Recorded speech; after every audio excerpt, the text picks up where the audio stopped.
चुनाव आयोग से कर दी संसद में।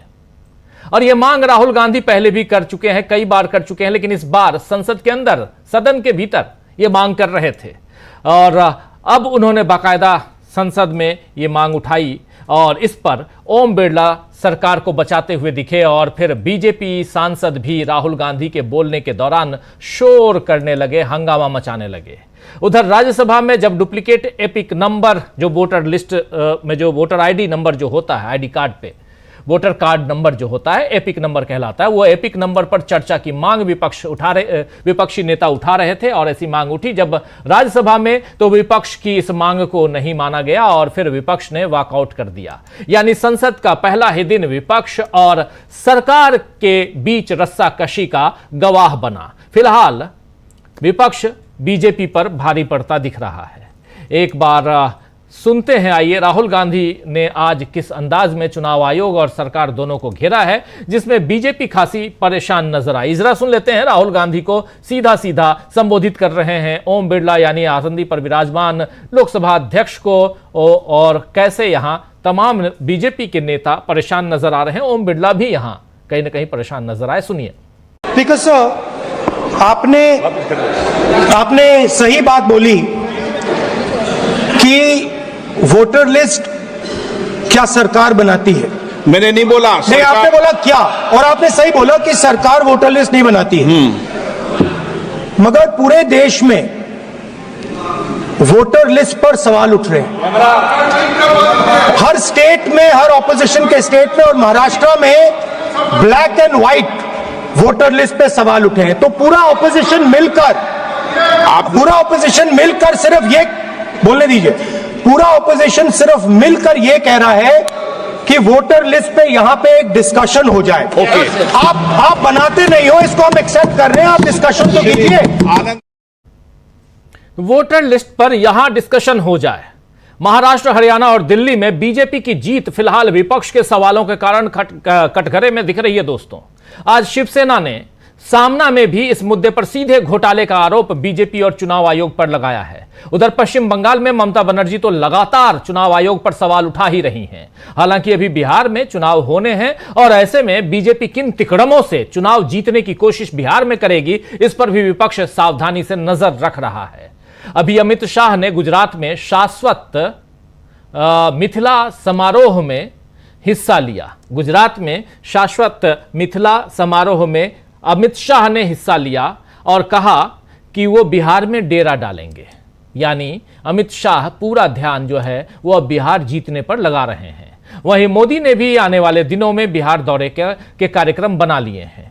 इस बीच उत्तर प्रदेश में लगी आग अब बिहार तक पहुंचती दिख रही है। संभल में जिस तरह पुलिस अधिकारी ने जुम्मे की नमाज जो है उसको घर पर पढ़ने और होली के दिन बाहर न निकलने की नसीहत मुसलमानों को दी, अब वैसा ही बयान बीजेपी विधायक हरिभूषण ठाकुर बचौल ने दिया है बिहार में, जिस पर तेजस्वी यादव ने कड़ी नाराजगी दिखाकर नीतीश कुमार को चेतावनी दे दी है। तेजस्वी ने कहा है कि हरिभूषण ठाकुर का बयान बिहार को बांटने वाला है। जरा सुन लीजिए तेजस्वी यादव की बाइट, और ये संसद से बिहार तक क्यों हम पहुंच रहे हैं उस पर भी चर्चा करेंगे। लेकिन आप सुनिए जरा, हरिभूषण ठाकुर हो, चाहे उत्तर प्रदेश में संभल का एरिया हो या अलीगढ़ का एरिया हो, हर तरफ मुसलमानों को नसीहत क्यों दी जा रही है। पहले सुनिए तेजस्वी यादव को। ये बिहार है, बछौल समझ लो तुम। यहाँ एक मुसलमान भाइयों की रक्षा 5-5, 6-6 हिंदू करेंगे। और यही नहीं, तुम जैसे, तुम्हारे बाप तो गड़िया जैसे बहुत लोग आए, सब लोगों को बिहार ने निपटा दिया। तुम जो चाहते हो दंगा फसाद कराना, भले ही हमारी सत्ता रहे या ना रहे, जब तक हमारी पार्टी और हमारे लालू जी के विचारधारा को मानने वाले लोग हैं, देश के संविधान को मानने वाले लोग हैं, तब तक जो है इनके एजेंडा को हम लोग कामयाब होने नहीं देंगे। और मुख्यमंत्री जी, कृपया ऐसे जो लोग समाज में गंदगी फैलाना चाह रहे हैं, जो समाज को बांटना, तोड़ना, जहर फैलाना चाह रहे हैं, थोड़ा हिम्मत दिखाइए। खाली कुर्सी के जुगाड़ में मत रहिए मुख्यमंत्री जी, थोड़ा हिम्मत दिखाओ। और दिखा करके तभी महिलाओं को तो डांटते, जरा हिम्मत है तो बुलाइए अपने चैम्बर में इसको, या विधानसभा में खड़ा करके इसको माफी मंगवाइए। लेकिन मुख्यमंत्री से होने वाला नहीं है। ये हम क्या, पूरी बिहार और देश की जनता देख रही है कि कैसे बिहार के मुख्यमंत्री अचेत अवस्था में चले गए, केवल अपन कुर्सी के जुगाड़ में। यही भाषण दे रहे थे विधानसभा में। पहले कुछ होता था, पहले इतना हिंदू मुसलमान लड़ता था। पार्लियामेंट में उनका भाषण देखिए, बाबरी मस्जिद के टाइम में तो लालू जी को बहादुर बोलते थे। अरे कम से कम वही बहादुर नेता लालू जी से कुछ तो सीखे होंगे, कुछ तो साबित कीजिए।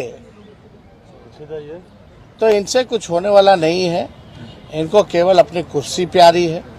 अब एकदम जो है अचेत अवस्था में मुख्यमंत्री चले गए।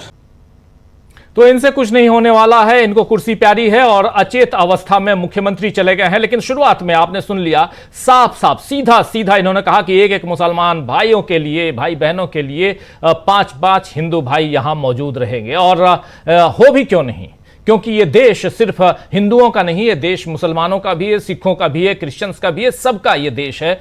और ये देश सांप्रदायिक ध्रुवीकरण वाला देश नहीं है। इस देश का संविधान यह नहीं कहता है कि आप बांटो और काटो, इसकी राजनीति करो। यह देश, इस देश का संविधान यह नहीं कहता है। तेजस्वी यादव ने बता दिया कि सत्ता में न रहने के बावजूद लालू प्रसाद और उनकी पार्टी आरजेडी का कितना रसूख बिहार में है और किस तरह उनकी पार्टी मुसलमानों के साथ खड़ी है। नीतीश कुमार के लिए ऐसे प्रकरण नुकसान वाले साबित हो सकते हैं दोस्तों, क्योंकि अब उनके समर्थक भी जवाब मांगेंगे कि वे बीजेपी के सामने कब तक और किस हद तक सरेंडर करेंगे। बहुत इंपॉर्टेंट है। आइए जरा बिहार से महाराष्ट्र चलते हैं। इसलिए मैं बिहार की बात कर रहा था क्योंकि अब बिहार में चुनाव होने हैं, लेकिन महाराष्ट्र में चुनाव हो गए और उसके बाद अब क्या चल रहा है। महाराष्ट्र में भी बीजेपी के लिए राज ठाकरे, जी हां, जो बीजेपी के साथ चुनाव लड़े थे, राज ठाकरे ने मुश्किल खड़ी कर दी है। गंगा के पानी की शुद्धता पर दिए गए राज ठाकरे के बयान को शिवसेना उद्धव गुट के नेता तो सही ठहरा रहे हैं, लेकिन बीजेपी ने अब राज ठाकरे के हिंदुत्व पर सवाल उठाए हैं। अगर राज ठाकरे को उद्धव ठाकरे का साथ मिलता है और दोनों भाई किसी भी तरह बीजेपी के खिलाफ एकजुट हो जाते हैं, तब बीजेपी के लिए महाराष्ट्र में पैर टिकाए रखना मुश्किल हो सकता है।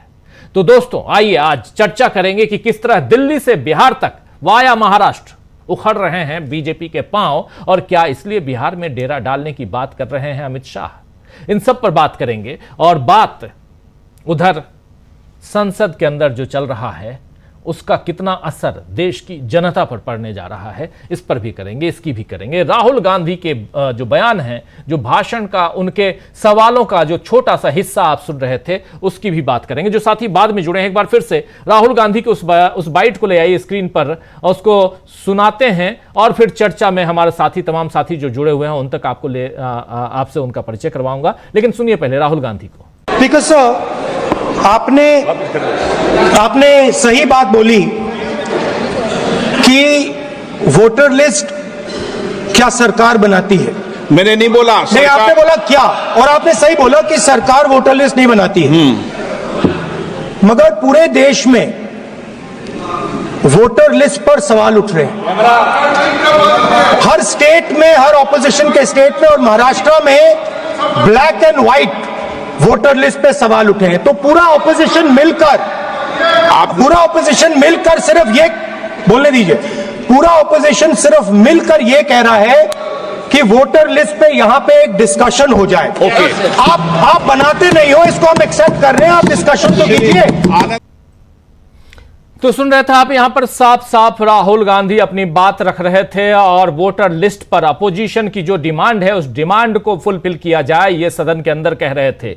लड़ाई यहीं से शुरू होती है और इस लड़ाई को कैसे आगे बढ़ाएगा विपक्ष, इस पे हम चर्चा करेंगे। कैसे बिहार से लेकर दिल्ली तक या दिल्ली से बिहार तक उखड़ रहे हैं बीजेपी के पांव, ये सब कुछ समझेंगे। आइए हमारे साथ कुछ वरिष्ठ साथी जुड़े हुए हैं, उन सबसे आपका परिचय करवाता हूं। देखिए इस वक्त 5 वरिष्ठ साथी जुड़े हुए हैं हमारे साथ। डॉक्टर राकेश पाठक जी हैं, प्रशांत टंडन जी हैं, सुनील शुक्ला जी हैं, पंकज चतुर्वेदी जी हैं, और सीधे उधर पार्लियामेंट से लौट के आए हमारे साथी शकील अख्तर जी हैं। आप पांचों का स्वागत है, इस्तकबाल है। स्वागत इस्तकबाल आप तमाम दोस्त साथी शुभचिंतक आप सबका, जो अब तक जुड़ चुके हैं उनका भी और जो जुड़ने वाले हैं उनका भी। सीधे शकील जी आपके पास आना चाहता हूं। राहुल गांधी इधर संसद के निचले सदन यानी लोकसभा में और उच्च सदन यानी राज्यसभा में उधर विपक्ष पूरा वॉकआउट करता हुआ एक ही मसले पे, वो मसला जो है वो है वोटर लिस्ट।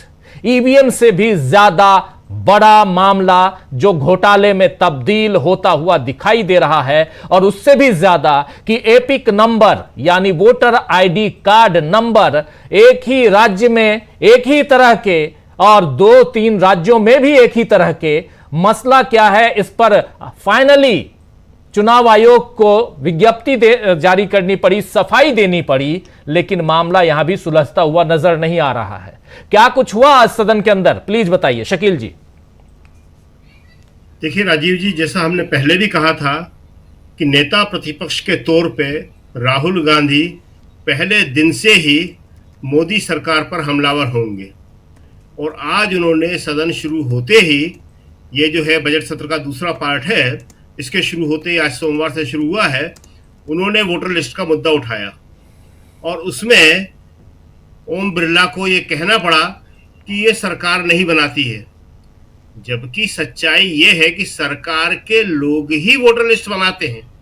सरकार नहीं बनाती है, वो सरकार के लोग बनाते हैं, इसमें कोई फर्क नहीं है।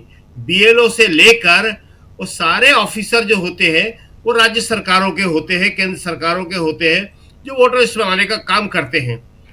आज जो स्थिति है वो ये है, जो राहुल गांधी पहले भी कह चुके हैं कि वोटर लिस्ट बनाने से लेकर जितनी भी संवैधानिक संस्थाएं हैं सब पर मोदी सरकार ने कब्जा कर रखा है। और वही बात जो है राहुल गांधी आज कह रहे थे और राज्यसभा में मल्लिकार्जुन खड़गे और दूसरे नेता कह रहे थे। देखिए आज जो है 2 इशू बड़े महत्वपूर्ण रहे, एक इशू वोटर लिस्ट का और दूसरा जो है डीएमके का।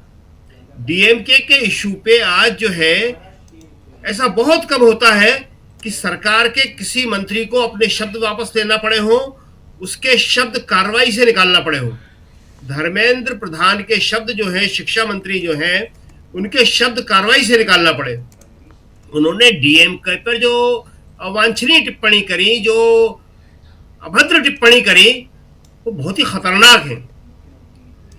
तमिलनाडु एक बॉर्डर स्टेट है, ये पता नहीं मोदी सरकार क्यों नहीं समझ रही है कि हर बॉर्डर स्टेट को ये छेड़ रही है, जम्मू कश्मीर से लेके मणिपुर और तमिलनाडु, जबकि कांग्रेस की सरकारें इन बॉर्डर स्टेट्स के लिए कुछ भी करने को तैयार होती थी, क्योंकि दूसरी तरफ आपके पड़ोसी बैठे हैं वो आपके अशांति फैलाना चाहते हैं, और जब केंद्र की सरकार कमजोर हो, केंद्र की सरकार का ध्यान इन पे ना हो, तो समस्याएं बहुत गहरी हो जाती हैं।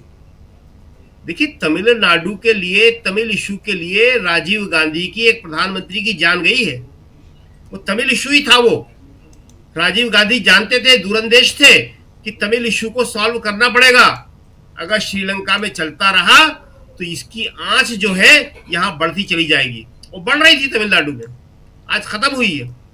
और जो नई शिक्षा नीति लाई है मोदी सरकार, इस नीति में जो चीजें हैं, इन्हें पहले से मालूम था कि तमिलनाडु में ये प्रॉब्लम पैदा करेगी, और प्रॉब्लम पैदा हो गई। और उसके बाद धर्मेंद्र प्रधान जो शिक्षा मंत्री है, वो इस तरह की भाषा बोल रहे हैं जो हम बता नहीं सकते। यहाँ पे सारी की सारी कार्रवाई से निकाल दी गई है जी। अब डीएमके को, सिर्फ डीएमके को नहीं छेड़ रहे, आप तमिल अस्मिता को छेड़ रहे हैं।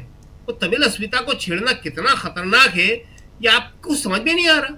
इस देश में कई आतंकवादी मामले हुए, कई आतंकवादी संगठन रहे, वो सब जानते हैं इस बात को कि सबसे खतरनाक दुनिया का आतंकवादी संगठन जो है वो लिपटे रहा था। ये कश्मीर के आतंकवादी, पंजाब के आतंकवादियों से कई गुना ज्यादा खतरनाक था। जिन्होंने इसको कवर किया है, हमने सारे कवर किए हैं। हमने लिट्टे को भी कवर किया है, पंजाब का आतंकवाद भी कवर किया है, कश्मीर का भी किया है, असम का भी किया है। हम इसको जानते हैं। और हम ये बड़े आर्मी ऑफिसर कहते हैं, ये जो वहां मौजूद थे, दूसरे सुरक्षा बल के ऑफिसर्स कहते हैं, ये हम नहीं कह रहे, इसको उनके हवाले से बता रहे हैं। तो इस मामले को केंद्र सरकार को, खासतौर से मोदी जी को बहुत ध्यानपूर्वक देखना चाहिए। और जहां तक वोटर लिस्ट का मामला है, राहुल गांधी इसको छोड़ने वाले नहीं जी। वोटर लिस्ट की गड़बड़ी प्राथमिक गड़बड़ी है, जिसके आधार पर ही चुनाव में धांधली होती है।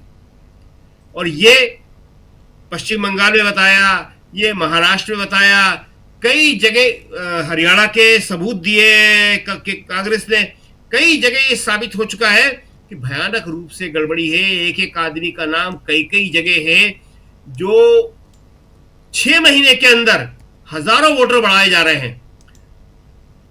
तो ये सब अब रहने वाला नहीं है।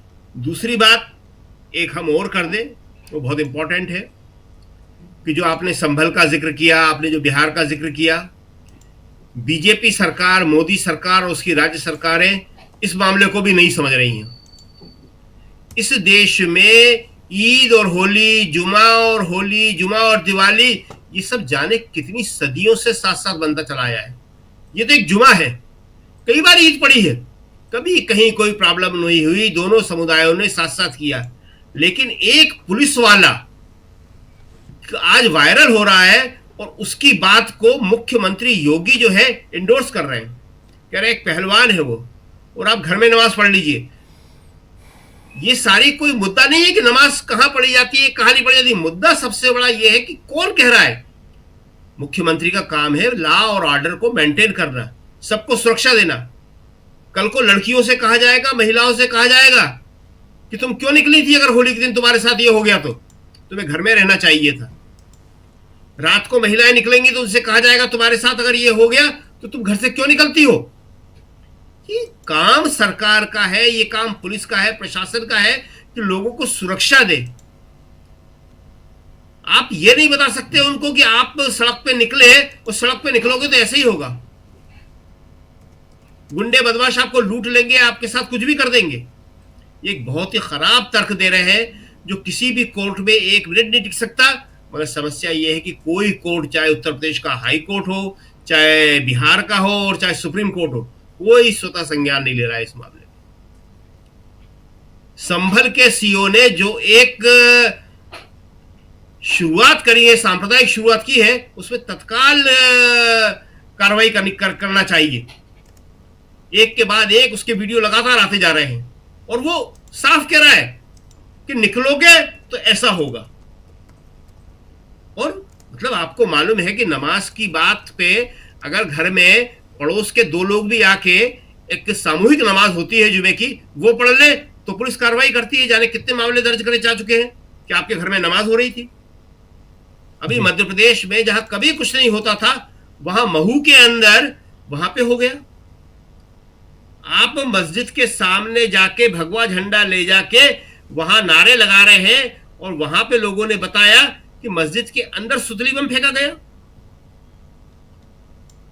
सुतली बम फेंका गया। आप ये जो कर रहे हैं कि आप देश को कहां ले जा रहे हैं। एक तरफ बॉर्डर स्टेट में, आप अमेरिका में देखिए कि अमेरिका के अंदर वहां मंदिरों पे हमले हो रहे हैं। ये मतलब आप अगर चीजों को नहीं संभालेंगे, कहां क्रिया कहां प्रतिक्रिया, कहां क्या हो रहा है, आपको कुछ मालूम नहीं है। अमेरिका का राष्ट्रपति ट्रंप कह रहा है कि मैंने तुमको एक्सपोज कर दिया, तुम सुधर गए। वहां आप भीगी बिल्ली बन जाते हैं। यहां एक सीओ को आप शेर बना के पेश कर रहे हैं। मामूली पुलिस ऑफिसर जो एक है, उसको आज सबसे बड़ा हीरो बना दिया है आपने। सारे सोशल मीडिया पे और मेन मीडिया पे और गोदी मीडिया पे आप उसको महिमा मंडित कर रहे हैं। ये कोई देश के लिए अच्छी बात नहीं है। जो तेजस्वी ने कहा बहुत सही कहा, इस देश के हिंदू जो हैं वो धर्मनिरपेक्षता के पक्षधर हैं, इस देश के मुसलमान धर्मनिरपेक्षता के पक्षधर हैं और सब एक दूसरे के साथ मिलकर रहना चाहते हैं। कहीं कोई प्रॉब्लम नहीं है। नमाजें तो कई बार लोगों ने कहीं भी पढ़ ली, घर में पढ़ ली। आप देखें कि मस्जिदों के बाहर आजकल जब से करा है इन्होंने, एक नमाज पढ़ते आदमी को एक पुलिस वाला लात मार रहा था। दिल्ली की घटना है, लात मारी। लोग मस्जिद के अंदर पढ़ रहे हैं सारी की सारी नमाजें। लेकिन आपके लिए वो समस्या नहीं है, आपके लिए समस्या दूसरी है कि अजान बंद कर दो। माइकों से अजान बंद हो गई, घर में नमाज पढ़ते हैं तो वहां आप पहुंच जाते हैं। आप नाम के ऊपर कर रहे हो, औरंगजेब को आप ले आए। क्या रिलेवेंस है औरंगजेब का आज की तारीख में जी? उर्दू को आप ले आते हैं। तो ये जो आप देश में कर रहे हैं सिर्फ वोट की खातिर, इसके बहुत खराब परिणाम होंगे। ये देश अंदर से कमजोर होगा जी। हिंदू मुसलमान की लड़ाई जो है ये देश को मजबूत नहीं करेगी। ये सारे लोग सौहार्द चाहते हैं, सारे लोग भाईचारा चाहते हैं। लेकिन आप जो है जबरदस्ती इस मामले को बढ़ा रहे हैं और इसका अच्छा नहीं होगा। जी राजीव जी। जी बिल्कुल, सदन के अंदर क्या कुछ हो रहा है इस पर अपनी प्रतिक्रिया देते हुए यहाँ शकील अख्तर जी, और इसका देश पर क्या असर हो रहा है, और बाहरी शक्तियाँ भी काफ़ी यहाँ देश पर असरकारी साबित हो रही हैं, उन सब पे हम चर्चा लगातार कर रहे हैं। बात डोनाल्ड ट्रंप की भी हम करेंगे, बाबा रामदेव, जिनको हम लोग तो रामदेव कहते हैं, लेकिन दुनिया में उन्होंने अपने नाम से पहले बाबा लगवा दिया है, इसलिए रामदेव की भी प्रतिक्रिया, हम इस पर भी बात करेंगे। डॉक्टर राकेश पाठक जी, आपके पास आना चाहता हूं। डॉक्टर साहब, जरा आपसे समझूं कि क्या ये संसद का जो दूसरा फेज उसकी शुरुआत आज हुई, ये भी वैसे ही रहने वाला है, और यहां मुद्दा बहुत इंपॉर्टेंट है। अब जड़ को पकड़ के अब उसको स्वस्थ बनाने की कोशिश विपक्ष तो कर रहा है, यानी जो चुनाव में गड़बड़ियां हैं उन गड़बड़ियों पर अगर निशाना साधा जाए और उसको ठीक कर दिया जाए, दुरुस्त कर दिया जाए, तो शायद देश का लोकतंत्र जितना लचीला, जितना मजबूत है, उतनी मजबूती के साथ आगे बढ़ सकता है। लेकिन अगर ओम बिरला ने जैसे कहा, विपक्ष को जैसे वॉकआउट करना पड़ा राज्यसभा में, ये सब देखा जाए तो स्थिति बड़ी नाजुक दिखाई देती है। क्या कहेंगे इस पे? देखिए राजीव जी, सत्ता तो किसी तरह के सवालों का सामना करना ही नहीं चाहती, इसलिए प्रधानमंत्री बड़े से बड़े मुद्दे पर कुछ नहीं बोलते। भले डोनाल्ड ट्रंप ये कह दें कि हमने उन्हें एक्सपोज कर दिया, पोल खोल दी है, कोई जवाब नहीं देता देश का प्रधानमंत्री, न देश की सरकार, न विदेश मंत्रालय, न विदेश मंत्री। लोकतंत्र को लेकर जो खतरे हैं पिछले 10 सालों में, राहुल गांधी हो या विपक्ष के तमाम नेता उसकी ओर लगातार इशारा कर रहे हैं, और ये सिर्फ हम और आप महसूस नहीं करते, तमाम सारी अंतर्राष्ट्रीय संस्थाएं हैं जो इस बात की शिनाख्त कर रही हैं कि भारत में लोकतंत्र अब सिर्फ नाम लेवा रह गया है। असल में वो चुनावी एक तंत्र बन गया है, तानाशाही में तब्दील हो गया है। जो ताजा रिपोर्ट है स्वीडन का जो संस्था है, थिंक टैंक है वीडैम, उसने तो बहुत स्पष्ट कह दिया कि भारत में अब लोकतंत्र सिर्फ दिखावे के लिए बचा है। यह संस्था कह चुकी है 2018 में भारत उदार लोकतंत्र की श्रेणी से अपने आप को बाहर कर चुका है। हम 104वें पायदान पर हैं राजीव जी। दुनिया के तमाम देशों में भारत में जो लोकतंत्र की स्थिति है, जो सूचकांक वीडैम ने तय की है, निर्धारित किया है, और दुनिया की तमाम सारी संस्थाएं करती रही, हम 104वें स्थान पर हैं। और ताजा रिपोर्ट में जो वीडैम ने कहा है उसके मुताबिक यहां पर जो फ्रीडम ऑफ एक्सप्रेशन है उसे दबा दिया गया है, मीडिया को कंप्रोमाइज कर दिया गया है, यानी मीडिया को अपने पाले में कर दिया गया है, सोशल मीडिया के गले पर अंकुश लगा दिया गया है, जो आलोचक हैं उन्हें प्रताड़ित किया जा रहा है, और जो सिविलियन है उन पर हमले हो रहे हैं, और जो विपक्ष है उससे धमकाया जा रहा है।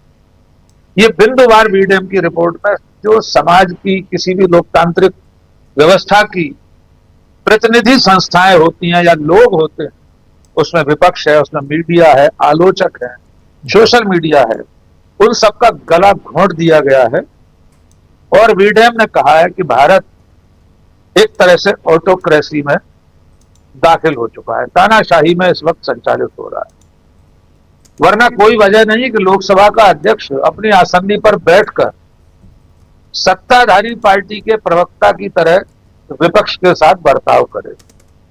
सवाल सरकार से पूछा जा रहा है, नेता प्रतिपक्ष बात कर रहे हैं मतदाता सूचियों में गड़बड़ी की, लोकसभा अध्यक्ष ऐसे बिफर जाते हैं जैसे निर्वाचन आयोग को बचाने की भी उन्हीं के ऊपर जिम्मेदारी है, सरकार को तो बचाना ही है, जबकि भारत का निर्वाचन आयोग एक स्वायत्तशासी संस्था है, सरकार का कोई लेना देना नहीं। राहुल गांधी यही रिपीट कर रहे हैं, हाँ आपने बिल्कुल ठीक कहा कि वोटर लिस्ट सरकार नहीं बनाती, पर जो बनाता है उसकी गड़बड़ियों पे बात करने की जिम्मेदारी तो लोकसभा की है, राज्यसभा की है, संसद की है।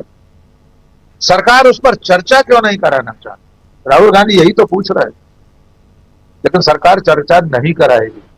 आपने बिल्कुल सही सवाल किया कि क्या ये सत्र भी, इस संसदीय सत्र का ये जो दूसरा भाग है, वो भी ऐसा ही चलेगा जैसा पिछला चला था। उसकी वानगी आज दिखाई दे रही। तमिल अस्मिता को लेकर जिस तरह की टीका टिप्पणियां की गई हैं, शकील साहब ने उसके खतरे रेखांकित कर दिए। असल में ये सरकार और सरकार में बैठी हुई पार्टी राष्ट्रीय एकता के महत्व को समझती ही नहीं है। इसलिए वो जो सीमावर्ती राज्य हैं उनके साथ, उनके लोगों के साथ किस तरह का बर्ताव करती है वो लगातार पिछले 10 सालों से दिखाई दे रहा है। पंजाब के सिख उनके लिए अलगाववादी हैं, आतंकवादी हैं, किसान आंदोलन करें तो वे खालिस्तानी हैं। यही सलूक अब उन्होंने तमिलनाडु के साथ शुरू कर दिया, क्योंकि उनकी पार्टी के वहां सरकार एक अदना सा दरोगा देश के संविधान की रोज धज्जियां उड़ा रहा और उस प्रदेश का मुख्यमंत्री बैठकर टेलीविजन चैनल के कॉन्क्लेव में उसकी हिमायत करे, उसका समर्थन करे। इससे ज्यादा चिंताजनक बात क्या हो सकती है। बिल्कुल सुओ मोटो किसी न किसी अदालत को संज्ञान ले लेना चाहिए था। कायदे से उस दरोगा की वर्दी अब तक उतर जानी चाहिए। जो भी व्यक्ति कानून का पालन कराने की जिम्मेदारी है, उसकी जिम्मेदारी है कि कोई भी तीज त्योहार शांतिपूर्वक संपन्न हो, अमन चैन कायम रहे, उसका फर्ज है, उसकी जिम्मेदारी है। वो समाज के एक वर्ग से कह रहा है कि आप घर में रहें। ये खतरा कितना बड़ा है लोग समझ नहीं रहे हैं। इस खतरे की आखिरी निशानी और आपको बता देता हूं। मऊ में जो भी कुछ हुआ, तमाम सारे वीडियो में सबूत है, सब कुछ दिखाई दे रहा है कि किसने प्रोवोक किया, कौन मस्जिद के सामने जाकर आतिशबाजी छोड़ रहा था, आतिशबाजी फेंकी गई है, सुतली बम अंदर फेंके गए। उपद्रवियों की भीड़ ने एसएचओ को दौड़ा दिया। वो वीडियो हमारे शो में दर्शक देख सकते हैं, अभी लगा है डीवी लाइव पर थोड़ी देर पहले जी। दरोगा को भागना पड़ा अपनी जीप में बैठकर वहां से। और मध्य प्रदेश की एक विधायक जो मंत्री रही हैं, उषा ठाकुर, वे उल्टा राग अलाप रही हैं। वे कह रही हैं इस देश को गृहयुद्ध की तरफ ले जाया जा रहा है। अब भी यही कह रहे हैं कई सालों से, लेकिन असल में गृहयुद्ध की तरफ ले कौन जा रहा है, इसकी शिनाख्त करना, इसकी पहचान करना बेहद जरूरी है। और समाज, देश का बहुसंख्यक वर्ग इस बात को देखना नहीं चाहता। वो शुतुरमुर्ग की तरह रेत में सिर घुसाए। जी जी, बिल्कुल बिल्कुल। कल cricket match champions trophy Bharat, उसमें भारत की जीत हुई, भारत चैंपियन बना। उसके बाद महू की घटना जिसका जिक्र कर रहे थे अभी डॉक्टर राकेश पाठक जी, और वहां दो समुदायों के बीच हिंसक झड़प हो गई और उसकी वानगी यहां पेश कर रहे थे। इसके अलावा आप वीडियो में भी ये सब कुछ देख सकते हैं, राकेश जी के वीडियो में हमारे इसी चैनल पर। और एक बहुत इंपॉर्टेंट यहां पर मसला है जिसमें देश को कैसे दो भागों में बांटा जा रहा है। आप याद कीजिए कि अभी से थोड़ी देर पहले शुरुआत में तेजस्वी यादव के एक बयान को सुनाया था। प्रशांत टंडन जी के पास आ रहा हूं, उससे पहले तेजस्वी यादव के उस बयान के फर्स्ट पार्ट को, जहां सीएम तक नहीं पहुंचे, उससे शुरुआत में वो सुन लीजिए। जरूर सुनना चाहिए सबको और समझना चाहिए कि इसी देश में एक नेता ऐसा भी है, चाहे वो राहुल गांधी हो, चाहे तेजस्वी यादव हो, ऐसे नेता भी हैं जो सांप्रदायिकता के खिलाफ लगातार आवाज बुलंद कर रहे हैं। जरा सुनिए, तेजस्वी यादव बिहार में बीजेपी का एक विधायक अगर यहां सांप्रदायिक ध्रुवीकरण ही नहीं बल्कि सीधे सीधे मुसलमानों को कह रहा है कि होली के दिन उसे घर में रहना चाहिए मुसलमानों को, तो फिर नेताओं को तो बाहर निकलना ही पड़ेगा, समाज सेवियों को बाहर निकलना पड़ेगा, जनप्रतिनिधियों को बाहर निकलना होगा। और यहां सैल्यूट है तेजस्वी यादव को जो अपने पिता के नक्शे कदम पर चल रहे हैं। सुनिए जरा तेजस्वी यादव को। ये बिहार है, बछौल समझ लो तुम। यहाँ एक मुसलमान भाइयों की रक्षा 5-5, 6-6 हिंदू करेंगे। और यही नहीं, तुम जैसे, तुम्हारे बाप तो गड़िया जैसे बहुत लोग आए, सब लोगों को बिहार ने निपटा दिया। तुम जो चाहते हो दंगा फसाद कराना, भले ही हमारी सत्ता रहे या ना रहे, जब तक हमारी पार्टी और हमारे लालू जी के विचारधारा को मानने वाले लोग हैं, देश के संविधान को मानने वाले लोग हैं, तब तक जो है इनके एजेंडा को हम लोग कामयाब होने नहीं देंगे। और मुख्यमंत्री जी कृपया ऐसे जो लोग समाज में गंदगी फैलाना चाह रहे हैं, जो समाज को बांटना तोड़ना जहर फैलाना चाह रहे हैं, थोड़ा हिम्मत दिखाइए, खाली कुर्सी के जुगाड़ में मत रहिए मुख्यमंत्री जी, थोड़ा हिम्मत दिखाओ और दिखा करके तभी महिलाओं को तो डांटते, जरा हिम्मत है तो बुलाइए अपने चैम्बर में इसको, या विधानसभा में खड़ा करके इसको माफी मंगवाइए। प्रशांत जी, जरूरत ऐसे ही नेताओं की है और ऐसी ही जुबान की है।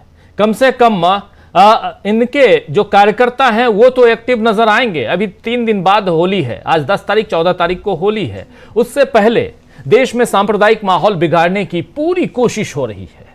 बिहार उससे अछूता नहीं रहा है। आप जानते हैं कई सारे दंगे बिहार में भी हुए। उत्तर प्रदेश, बिहार इन दंगों के लिए जाना जाता रहा।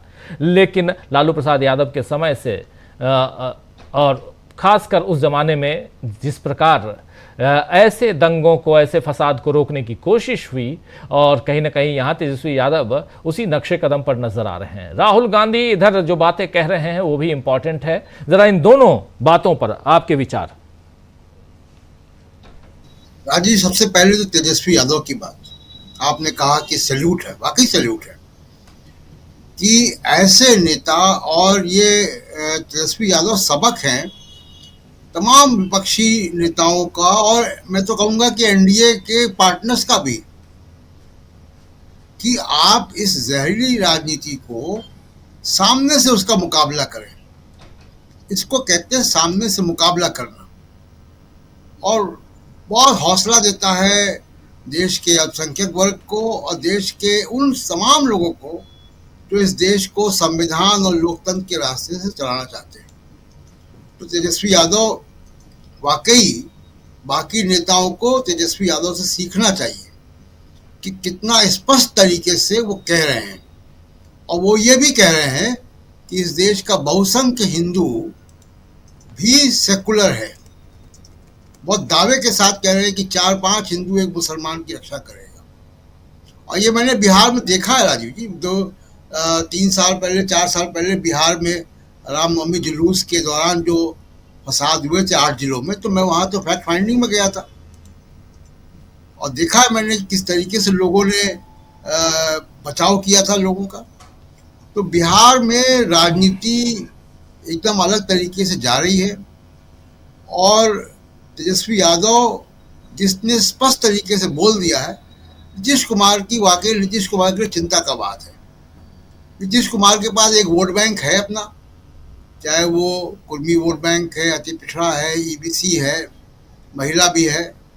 उसके साथ जब मुस्लिम वोट बैंक बनता है तब वो विनिंग कॉम्बिनेशन बनता है बहुत जगह। नीतीश कुमार का वो डेंट नहीं हुआ था, क्योंकि इनकी राजनीति बीजेपी से साथ भी हैं, नहीं भी साथ हैं, वाली चलती रही।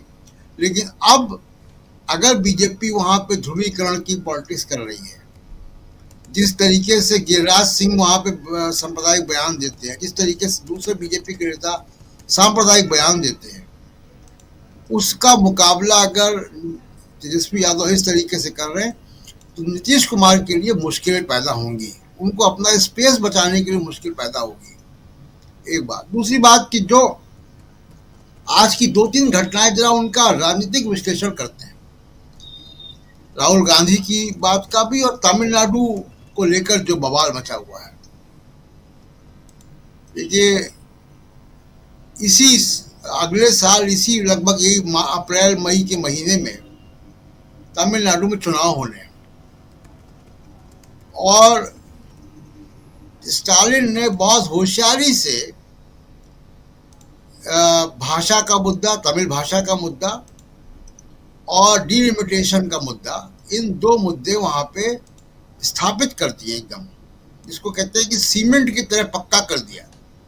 अब बीजेपी के लिए बहुत मुश्किल है, और बीजेपी लगातार गलतियां कर रही। तमिलनाडु की पॉलिटिक्स को कितना समझते हैं मुझे मालूम नहीं, 4 सीटें उनके पास हैं, लेकिन वो प्रोवोक कर रहे हैं, और लगातार वो स्टालिन जो बिसात बिछा रहे राजनीति की, बीजेपी उसके अंदर घुसती चली जा रही है।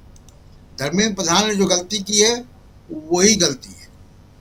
तो अगले साल के चुनाव के लिए स्टालिन ने ये 2 मुद्दे सेटल कर दिए तमिलनाडु की राजनीति में। अब बीजेपी के साथ भाषा के मुद्दे पर एआईएडीएमके या एनडीए के जो दूसरे पार्टनर हैं वो भी साथ खड़े होंगे तो उनका भी नुकसान होगा। ये तमिलनाडु में इतना बड़ा मुद्दा है।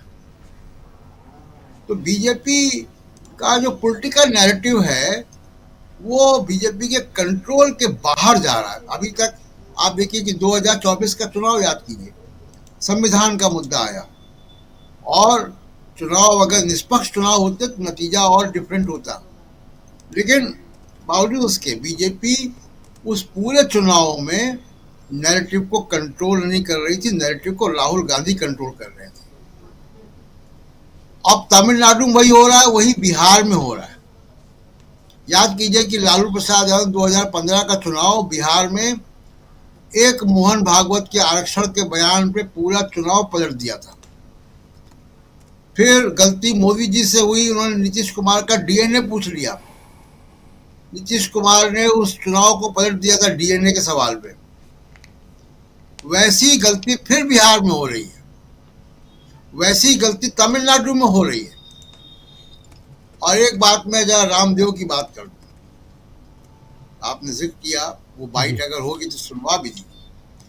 वो जो उन्होंने बात की है बहुत उसकी विवेचना होनी चाहिए कि क्यों बात की है। उन्होंने ट्रंप को ये कहा है कि ट्रंप टैरिफ आतंकवाद चला रहे हैं। ये बहुत गंभीर आरोप है, बहुत बड़ी बात की है उन्होंने, बहुत सख्त लहजे में बात की है जो भारत सरकार को करनी चाहिए थी वो उन्होंने की है। लेकिन जरा उसकी पृष्ठभूमि देखिए, कहाँ उन्होंने बात की है। उन्होंने नागपुर में वो बात की है, आरएसएस के हेडक्वार्टर के शहर में। उन्होंने पतंजलि के फूड पार्क के उद्घाटन में बात की है, जहां पे केंद्रीय मंत्री नितिन गडकरी और महाराष्ट्र के मुख्यमंत्री देवेंद्र फडणवीस उनके साथ थे वहां पे। अब उनकी बात को आप समझिए जरा। वो कह रहे हैं कि ट्रंप टैरिफ आतंकवाद चला रहे हैं, रिकॉर्ड कायम कर रहे हैं टैरिफ आतंकवाद का। उन्होंने WTO की बात की है, उन्होंने UN की बात की है। उनके बयान को अगर आप गौर से देखिएगा तो बयान ब्रीफिंग के बाद का बयान लगता है। ऐसा लगता है कि इस्टेब्लिशमेंट जो बोलना चाहता है वो रामदेव के मुंह से बुलवा रहा है।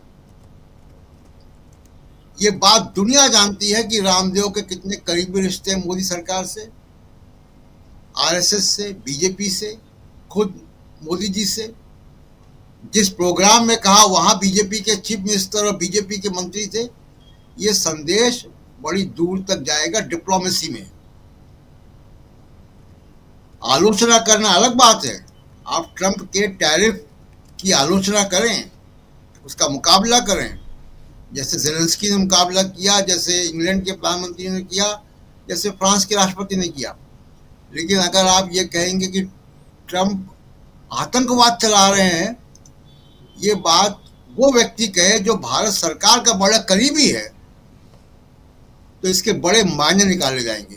जी राजीव जी, बिल्कुल बिल्कुल, बहुत सारे मायने निकाले जाएंगे। और चाहे वो आतंकवाद का मामला हो, चाहे अंदर जो भारत के अंदर चल रहा है, और ख़ासकर होली से पहले जो सांप्रदायिक ध्रुवीकरण करने की कोशिश हो रही है, उत्तर प्रदेश से इसकी शुरुआत हुई और बिहार में तो कह ही दिया यहाँ तेजस्वी यादव ने। लेकिन उत्तर प्रदेश में जो बातें हैं वो बड़ा भयानक हैं, और भयानक इस कदर हैं कि अगर जनप्रतिनिधि भी ऐसी डिमांड करने लगे कि मुसलमानों के लिए अलग से घर बनाए जाएं, तो फिर क्या होगा। ज़रा एक बाइट सुनाना चाहता हूं, बलिया की विधायक हैं, ज़रा उनकी बाइट सुन लीजिए, और फिर आना चाहता हूं सीधे पंकज चतुर्वेदी जी के पास, और पंकज जी से ज़रा समझूं कि आखिर चल क्या रहा है इस देश में। ज़रा उस बाइट को ले आइए स्क्रीन पे। मेडिकल कॉलेज बन रहा है, वहाँ कई वार्ड भी बनेंगे। क्या मुसलमानों को भी कोई अलग से वार्ड बनाने की, या फिर जहाँ सब लोग रहेंगे वहाँ भी मुसलमानों को वहीं रखा जाएगा उसी वार्ड में? अब ये तो मुसलमानों को तय करना है ना, क्योंकि भाई जब होली होती है तो उनको दिक्कत, रामनवमी होती है तो उनको दिक्कत, दुर्गा पूजा होती है तो उनको दिक्कत, तो हम लोग के साथ इलाज कराने में भी हो सकता है उनको कोई दिक्कत हो। तो मैं तो मांग करती हूँ महाराज जी से, कितना खर्चा हो रहा है तो एक कमरा बना ही दिया जाए, और एक बिल्डिंग एक तरफ विंग बना दी जाए कि आप जाके अपना इलाज वहाँ करा लो भैया, हमारे साथ अगर आपको रहने में दिक्कत है तो क्योंकि हमारा इलाज तो होना ही होना है और अच्छे से होना है। मुख्यमंत्री से मांग करेंगे? बिल्कुल, निश्चित तौर पर आपके चैनलों के माध्यम से मांग आज कर ही देती हूँ कि दिवाली के मौके पर जब मेडिकल कॉलेज बन रहा है तो एक अलग उन लोगों के लिए बना दी जाए, ताकि हम भी सुरक्षित रहें, अपने आप को सुरक्षित महसूस करें, ना जाने किस पे क्या चीज थुक थुका के हम लोग को मिल जाए, तो उस सब से भी हम लोग बच जाएंगे। ठीक। पंकज जी, ये केतकी सिंह हैं, बलिया की विधायक हैं और ये डिमांड कर रही हैं कि मेडिकल कॉलेज में अलग बिल्डिंग मुसलमानों के लिए बनाया जाए। जनप्रतिनिधि हैं, लेकिन ये विधायक बलिया से बीजेपी की हैं और भारतीय जनता पार्टी के जो प्रतिनिधि हैं वो इस ढंग से देश में विभाजन की लकीर को गहरी करने की कोशिश कर रहे हैं।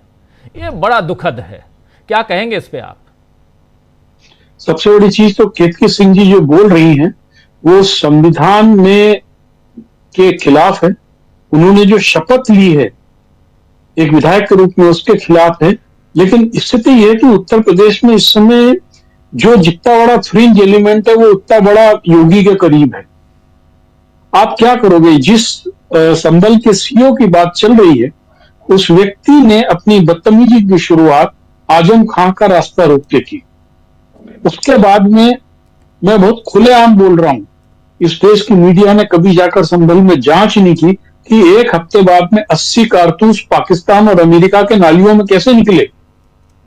आप वहां जाके पूछिए, लोग बताएंगे कि इस सीओ ने अपनी टीम के साथ में अवैध निजी हथियारों से गोली चलवाई,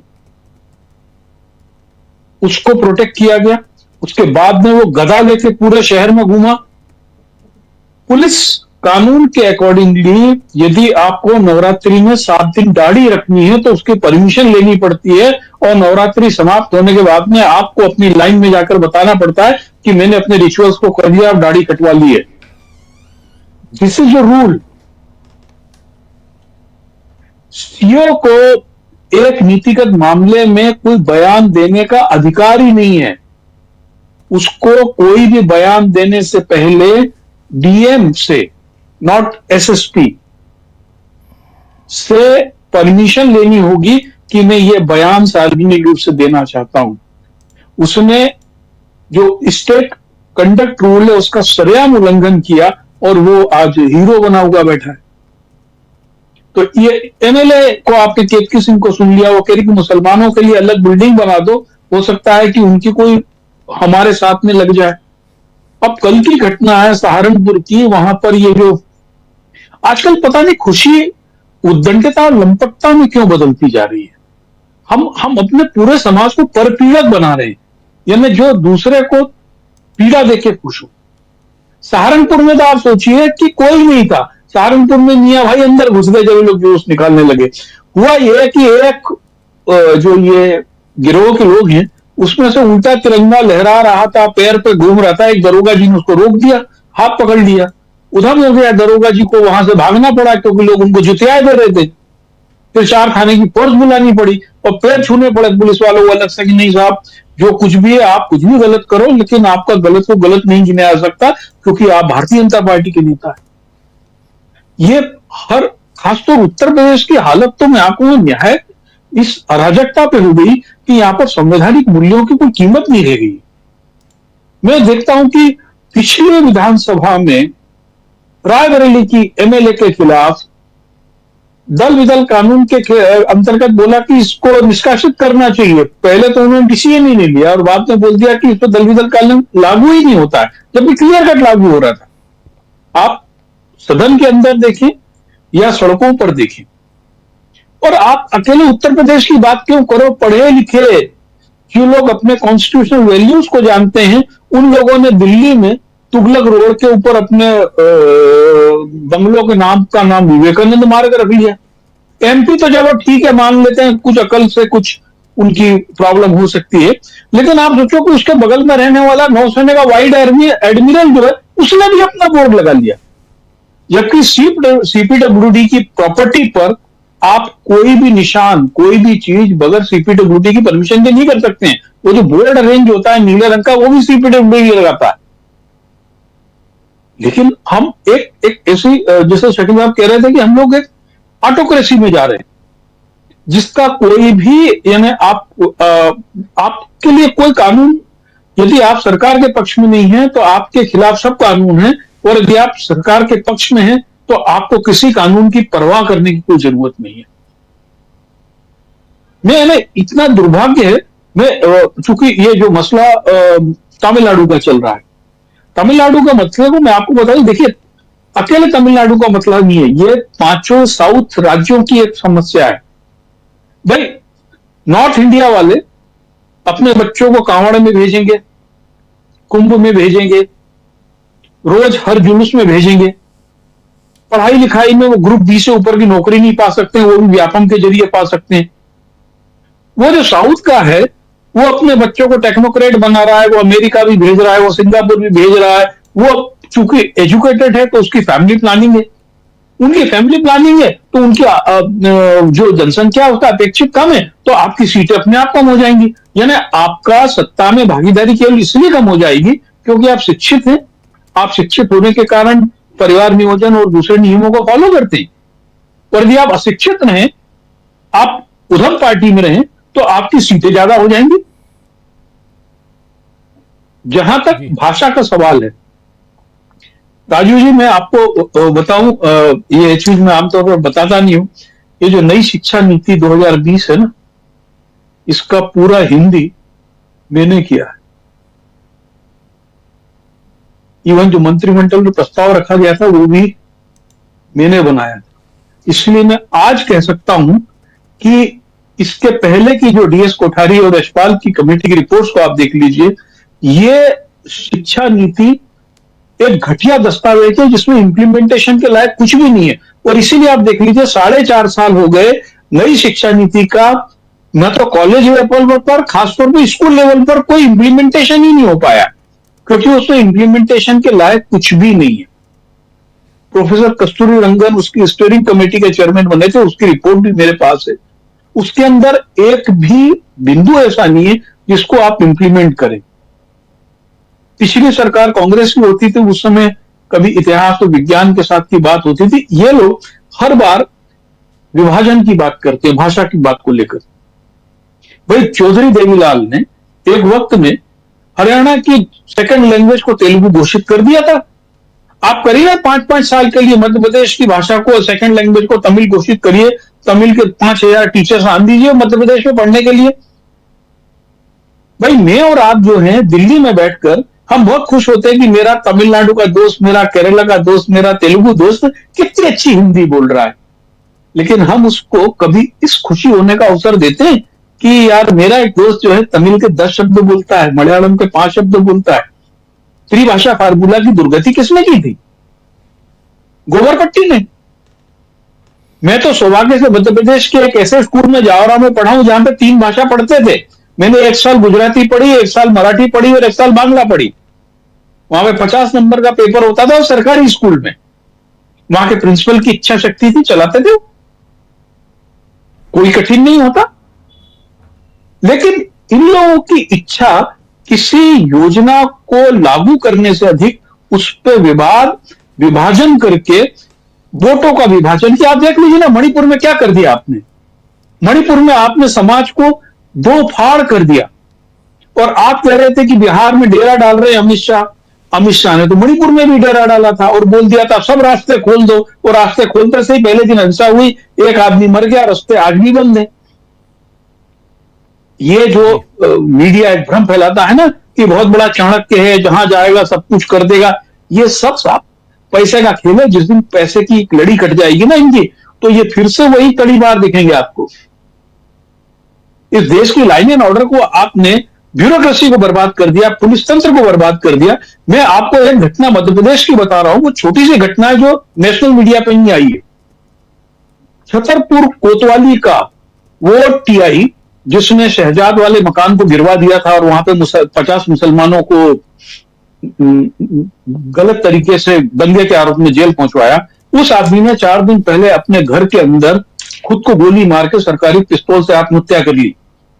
और जब वो पूरा केस खुल के आ रहा है तो मालूम पड़ रहा है कि वहां बीजेपी की नेता थी और वो सब लोग उससे 1.5-2 करोड़ रुपए ले चुके थे और उसको ब्लैकमेल कर रहे थे।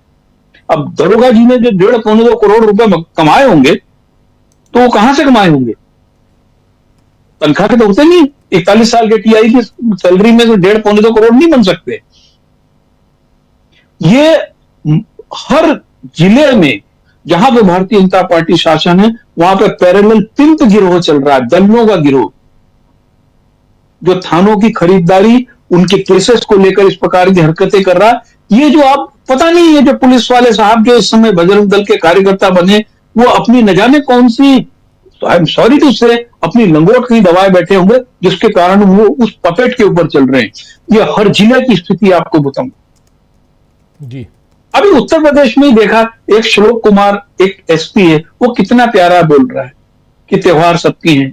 लखनऊ का एसएसपी है, सबको बोल रहा है कि कुछ हम होली मनाए, कुछ आप ईद मिला। अरे भाई, ये मुल्क ऐसे ही चला है। हम सब लोग जिस कम्युनिटी से निकल के आए, हमारे यहाँ तो वार त्योहार ऐसे ही मनते थे। और राजू जी, आपको तो मध्य प्रदेश में तो लंबे समय तक होली को हत्याओं का पर्व कहा जाता था। मालवा में तो होली का मतलब होता था उज्जैन इंदौर में जितनी व्यक्तिगत दुश्मनी हो उतनी चाकूबाजी होकर उसमें निपटाएंगे। और बहुत बड़े हुए तब समझ में आया, वो कहते थे कि चूंकि सबके रंग लगे होते तो आइडेंटिफिकेशन नहीं होता, उसमें छूट जाते। लेकिन आम आदमी हमारे यहाँ ऐसे त्योहार मनाता रहा। अरे भाई, मेरे को भी कई बार रंग लगने में दिक्कत हो सकती है। मेरे यहाँ किसी की डेथ हुई हो, मेरा अच्छा हो, मेरी तबीयत खराब हो, रंग जबरदस्ती लगाने का त्योहार नहीं है, बिल्कुल, है ना। पर यह मुल्क ऐसे ही चल रहा है, बहुत खूबसूरती से चल रहा है। लेकिन ये जो कुछ लंपट लोग हैं, जो फ्रिंज एलिमेंट ब्रिगेड बीजेपी ने बनाई हुई है, ये पूरे देश की फिजा खराब कर रही है। और इनकी ताकत क्या है? ये लोग बेरोजगार, बेकाम और निकम्मे लोगों की जानबूझ करके फौज तैयार कर रहे हैं, जो कि बंच ऑफ थॉट में गुरुजी ने खुद ने कहा है कि लोगों की आर्थिक स्थिति, सामाजिक स्थिति ऐसी मजबूत नहीं होना चाहिए कि सवाल करने लायक हो। तो लंपटों की, बेरोजगारों की जो फौज है, उनको ये इस काम में इस्तेमाल कर रहे हैं। और जबकि दुर्भाग्य है कि ये पूरे देश को तोड़ रहे हैं। आपने पंजाब में यही हालत कर दी है, कश्मीर में आपने ये हालत कर दी है, नॉर्थ ईस्ट में आपने ये हालत कर दी। हम पूरे बॉर्डर स्टेट्स को, तमिलनाडु में आप कंफ्लिक्ट खड़ा करना चाहते हैं। तमिलनाडु ये सर कितनी बड़ी शरणार्थी समस्या थी, बांग्लादेश की शरणार्थी समस्या थी, उससे जूझ रहा था और आज भी जूझ रहा है। यदि भट्टी कलवा, जाफना में आज भी कोई कंफ्लिक्ट होते हैं, हमको फिर झेलना पड़ेगा। ये क्यों नहीं समझ रहे हैं सत्ता पाने के लालच में?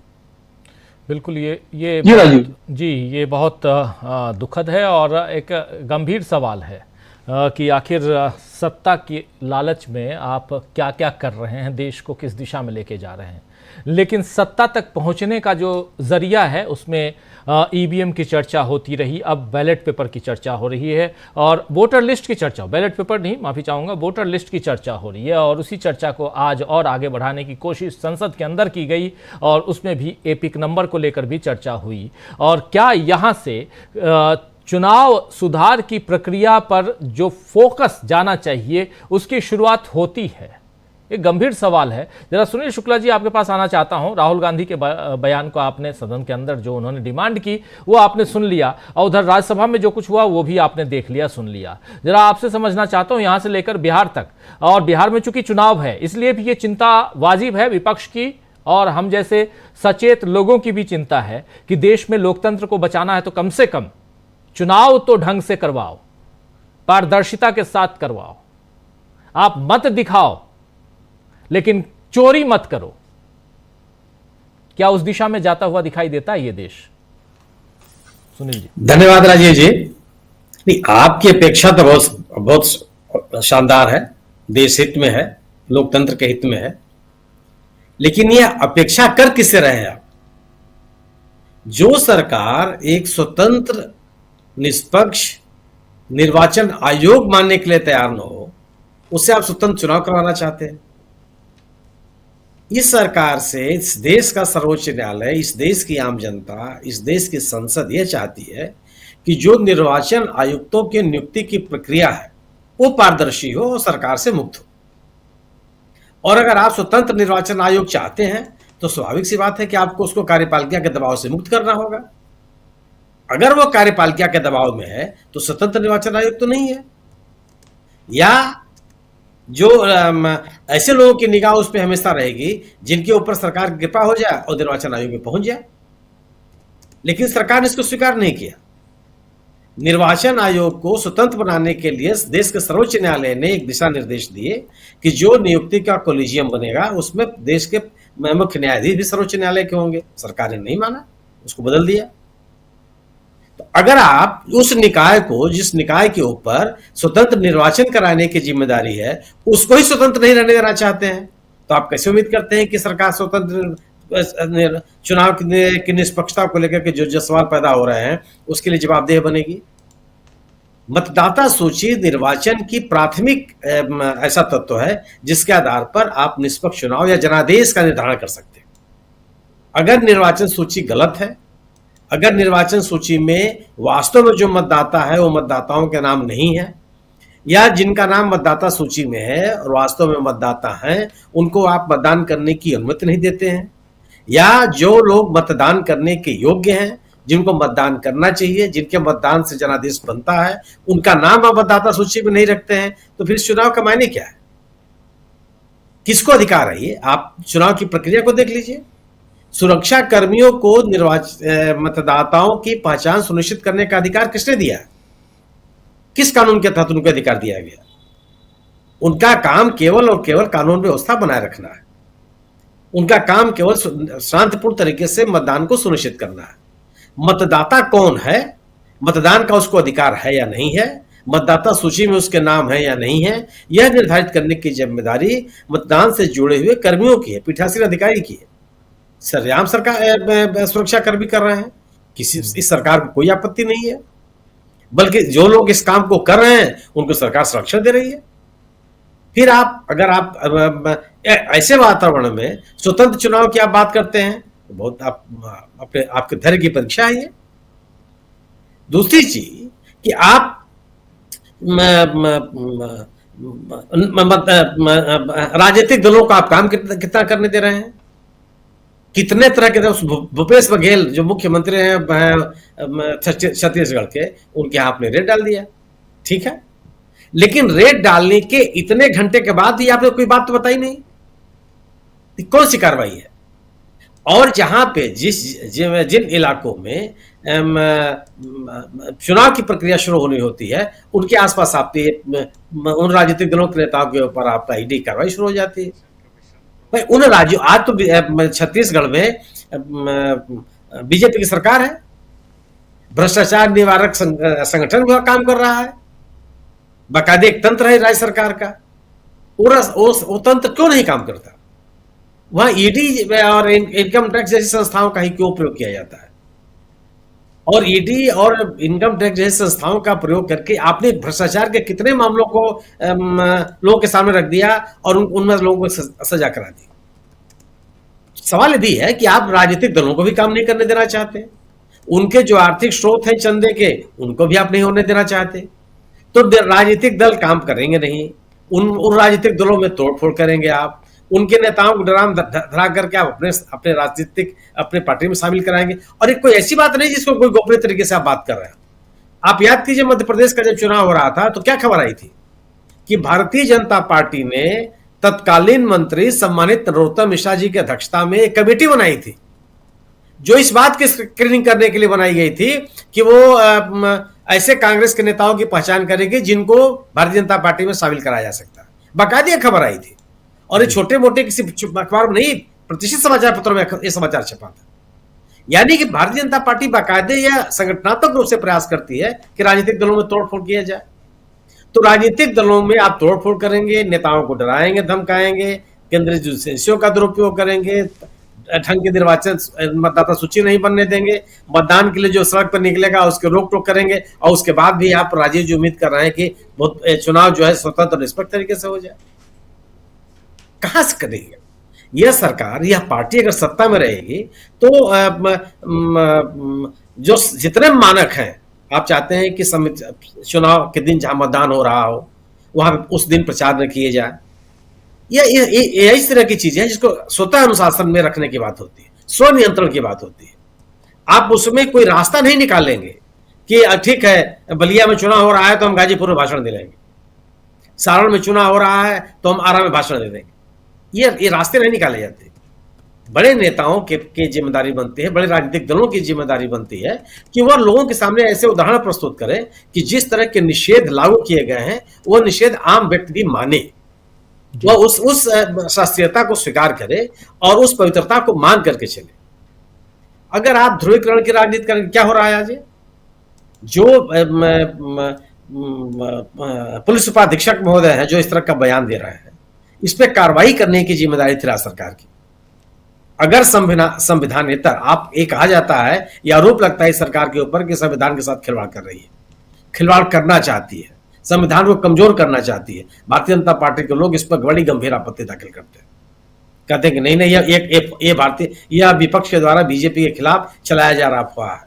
सरेआम जो काम आप कर रहे हैं, संविधान का एक प्रशासनिक अधिकारी, एक पुलिस का जिम्मेदार अधिकारी सरेआम मजाक उड़ा रहा है, माखौल उड़ा रहा है, उस पर कोई कार्रवाई नहीं करते आप। और आप ये कहते हैं कि नहीं, एक पहलवान अधिकारी के द्वारा दिए गए बयान को लेकर के इतना तूल दिया जा रहा है। अगर वह व्यक्ति पहलवान है और उसके क्षमता के ऊपर आप उसको एक संदेह का लाभ देना चाहते हैं, तो आप तो भी उसका बयान का समर्थन कर रहे हैं। आप ये कहते हैं कि जो उसने बयान दिया वह बयान उचित नहीं है, यह उस बयान से समाज में सांप्रदायिक सौहार्द नहीं बनता, सामाजिक एकता नहीं स्थापित होती। क्या त्योहार जबरदस्ती मनाया जाएगा? अगर कोई व्यक्ति ऐसा है जो हिंदू मतावलंबी है, सनातन धर्म को मानने वाला व्यक्ति है, वो उसके घर में कोई दुर्भाग्यपूर्ण घटना हो गई और वो त्योहार नहीं मनाना चाहता, जबरदस्ती मनाएंगे उसके घर में घुस के? क्यों मनाएंगे भाई? हम उसी समाज में पैदा हुए हैं, हम उसी गांव में रहे हैं जहां पे अगर गांव में किसी व्यक्ति के यहाँ कोई मातम की घटना हो गई, लोग कोई त्योहार नहीं मनाते। नहीं इस साल हमारे गांव में नहीं मनाया जाए, पूरा का पूरा गांव चुप हो जाता है। आपके घर में, आपके घर के बगल में किसी की शव यात्रा निकल रही होगी और डमरू बजाते रहेंगे। यह संस्कार तो हमारे नहीं रहे, कभी भी नहीं रहा। लोग अपनी शादियां टाल देते रहे हैं, इसी समाज में हुआ है, इसी देश में हुआ है। इसको देखते हुए हम बड़े हैं। अगर होली हो रही है और कोई व्यक्ति, होली कोई ऐसा तो है नहीं ना कि आप किसी उन्माद में किसी त्योहार को मना रहे हैं, और कोई मुसलमान अपने घर से निकल करके मस्जिद जा रहा है नमाज पढ़ने के लिए, तो क्यों रंग फेंकेंगे आप? कोई व्यक्ति अपने घर से निकल के जा रहा है अस्पताल, तो उसके ऊपर रंग फेंक देंगे आप कि नहीं आपको होली मनानी पड़ेगी? क्यों मनानी पड़ेगी भाई? उसके घर में कोई बीमार है, वो अपने अस्पताल में किसी मरीज को देखने जा रहा है या अपने मरीज को लेकर के अस्पताल जा रहा है, आप कहेंगे नहीं आप बनाओ यहाँ। कोई व्यक्ति अपने घर से निकल के ट्रेन पकड़ने जा रहा है, कहेंगे नहीं आपको होली मनानी पड़ेगी। अब इस बहस को कितनी लंबी ले जाएंगे? ये नमाज पढ़ना और मस्जिद में जाना हर व्यक्ति के साथ ही है कि ठीक है वो मस्जिद में नमाज पढ़ रहा है, लेकिन अगर उनका त्योहार है और आप बताइए, हम तो इतने समय सुनते चले आ रहे हैं 1 बजे के बाद होली नहीं होगी। 1 बजे के बाद, 1 बजे दोपहर के बाद फिर पुलिस की गाड़ियां सारे बजाने निकल जाती हैं कि सड़क पर नहीं खेली जाती। आज आप इसको 2 बजे 2:30 बजे क्यों बढ़ा रहे हैं? किन कारणों से आप बढ़ा रहे हैं? क्या 1 बजे तक का समय पर्याप्त नहीं है? आप इस तरह के वातावरण को तैयार करना चाहते हैं जिससे लोगों के बीच में एक तरह की कटुता पैदा हो। कटुता को दूर करने की जिम्मेदारी समाज के श्रेष्ठ जनों की मानी जाती है।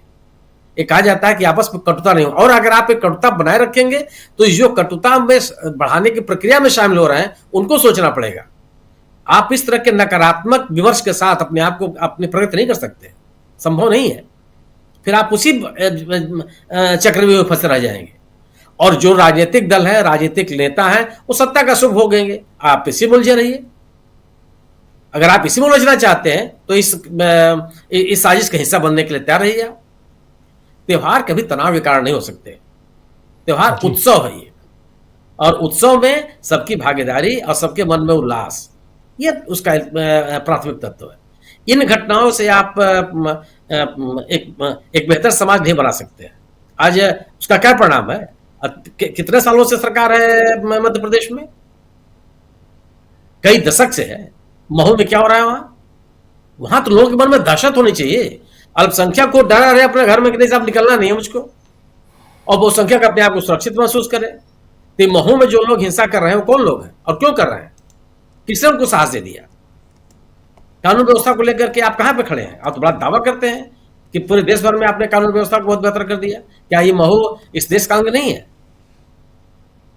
सवाल इस बात का। और आप कहते क्या कि महू को आपने दुनिया के पैमाने पर स्थापित कर दिया और बड़ी उसकी आपने प्रगति कर दी है, बड़ा उसका विकास कर दिया। यही विकास है कि सुनियोजित तरीके से इस तरह से सांप्रदायिक हिंसा को बढ़ावा दिया जाए। आज जरूरत है ऐसे ही नेताओं की जो स्टैंड लिया तेजस्वी यादव या जो स्टैंड लगातार लिए हुए हैं राहुल गांधी। जी बिल्कुल। आप बहुसंख्यक समाज के डर से, बहुसंख्यक समाज में क्या प्रतिक्रिया होगी इस आशंका से आप इस घटनाओं पर प्रतिक्रिया अगर नहीं देंगे तो आप एक राजनेता का धर्म का निर्वाह नहीं कर रहा है। इस देश के सामान्य नागरिक में, चाहे बहुसंख्यक समाज हो चाहे अल्पसंख्यक समाज हो, उस प्रत्येक नागरिक के मन में सुरक्षा का भाव पैदा करने की जिम्मेदारी राजनेताओं की होती है। और वह राजनेता जो इस घटनाओं, इन प्रवृत्तियों और इस तरह के वक्तव्यों को लेकर के अगर अपना प्रतिकार व्यक्त करता है तो वह समर्थन के योग्य है। आप उसके ऊपर कोई भी आरोप लगाते रहिए कि वो तुष्टीकरण की राजनीति कर रहे हैं और अपना वोट बैंक तैयार कर रहे हैं, लेकिन इसकी जरूरत है आज कि जो कहे कि नहीं, जो कुछ भी हो रहा है वो गलत है, और सत्ता के लिए सत्ताधारी दल जिस तरह के हथकंडे अपना रही है वो उचित नहीं है। मेरा अपना मानना यह है कि बिहार में बिहार में भारतीय जनता पार्टी की बेचैनी का परिचायक है। इतनी बड़ी संख्या में एक से एक धर्मगुरु वहां पहुंच गए, तरह तरह के बयान देने लगे कि आप मुझे समर्थन दीजिए, मैं आपको हिंदू राष्ट्र दे दूंगा। हिंदू राष्ट्र मांग कौन रहा है आपसे? किसको हिंदू राष्ट्र चाहिए? और आप हिंदू राष्ट्र का आश्वासन दे रहे हैं, और हिंदू राष्ट्र दे करके आप क्या दे देंगे लोगों को? सिवा मैं एक तार्किक समाज बनाने की बात कीजिए ना। 21वीं सदी में मुकाबला आपको किससे करना है? देश को आगे कहां ले जाना है, देश के नागरिकों को कहां बढ़ाना है, वहां भाषा विवाद पैदा किए बैठे हैं। आप ये सरकार कह सकते हैं कि अगर ये सरकार ये कहती है कि भाषाई समृद्धि चाहिए इस देश में, मेरी अपनी स्मृतियों में, आप सभी की स्मृतियों में होगा कि देश की विभिन्न भाषाओं को पढ़ाने के लिए कई संस्थाएं थी। क्या हासिल है उनका आज?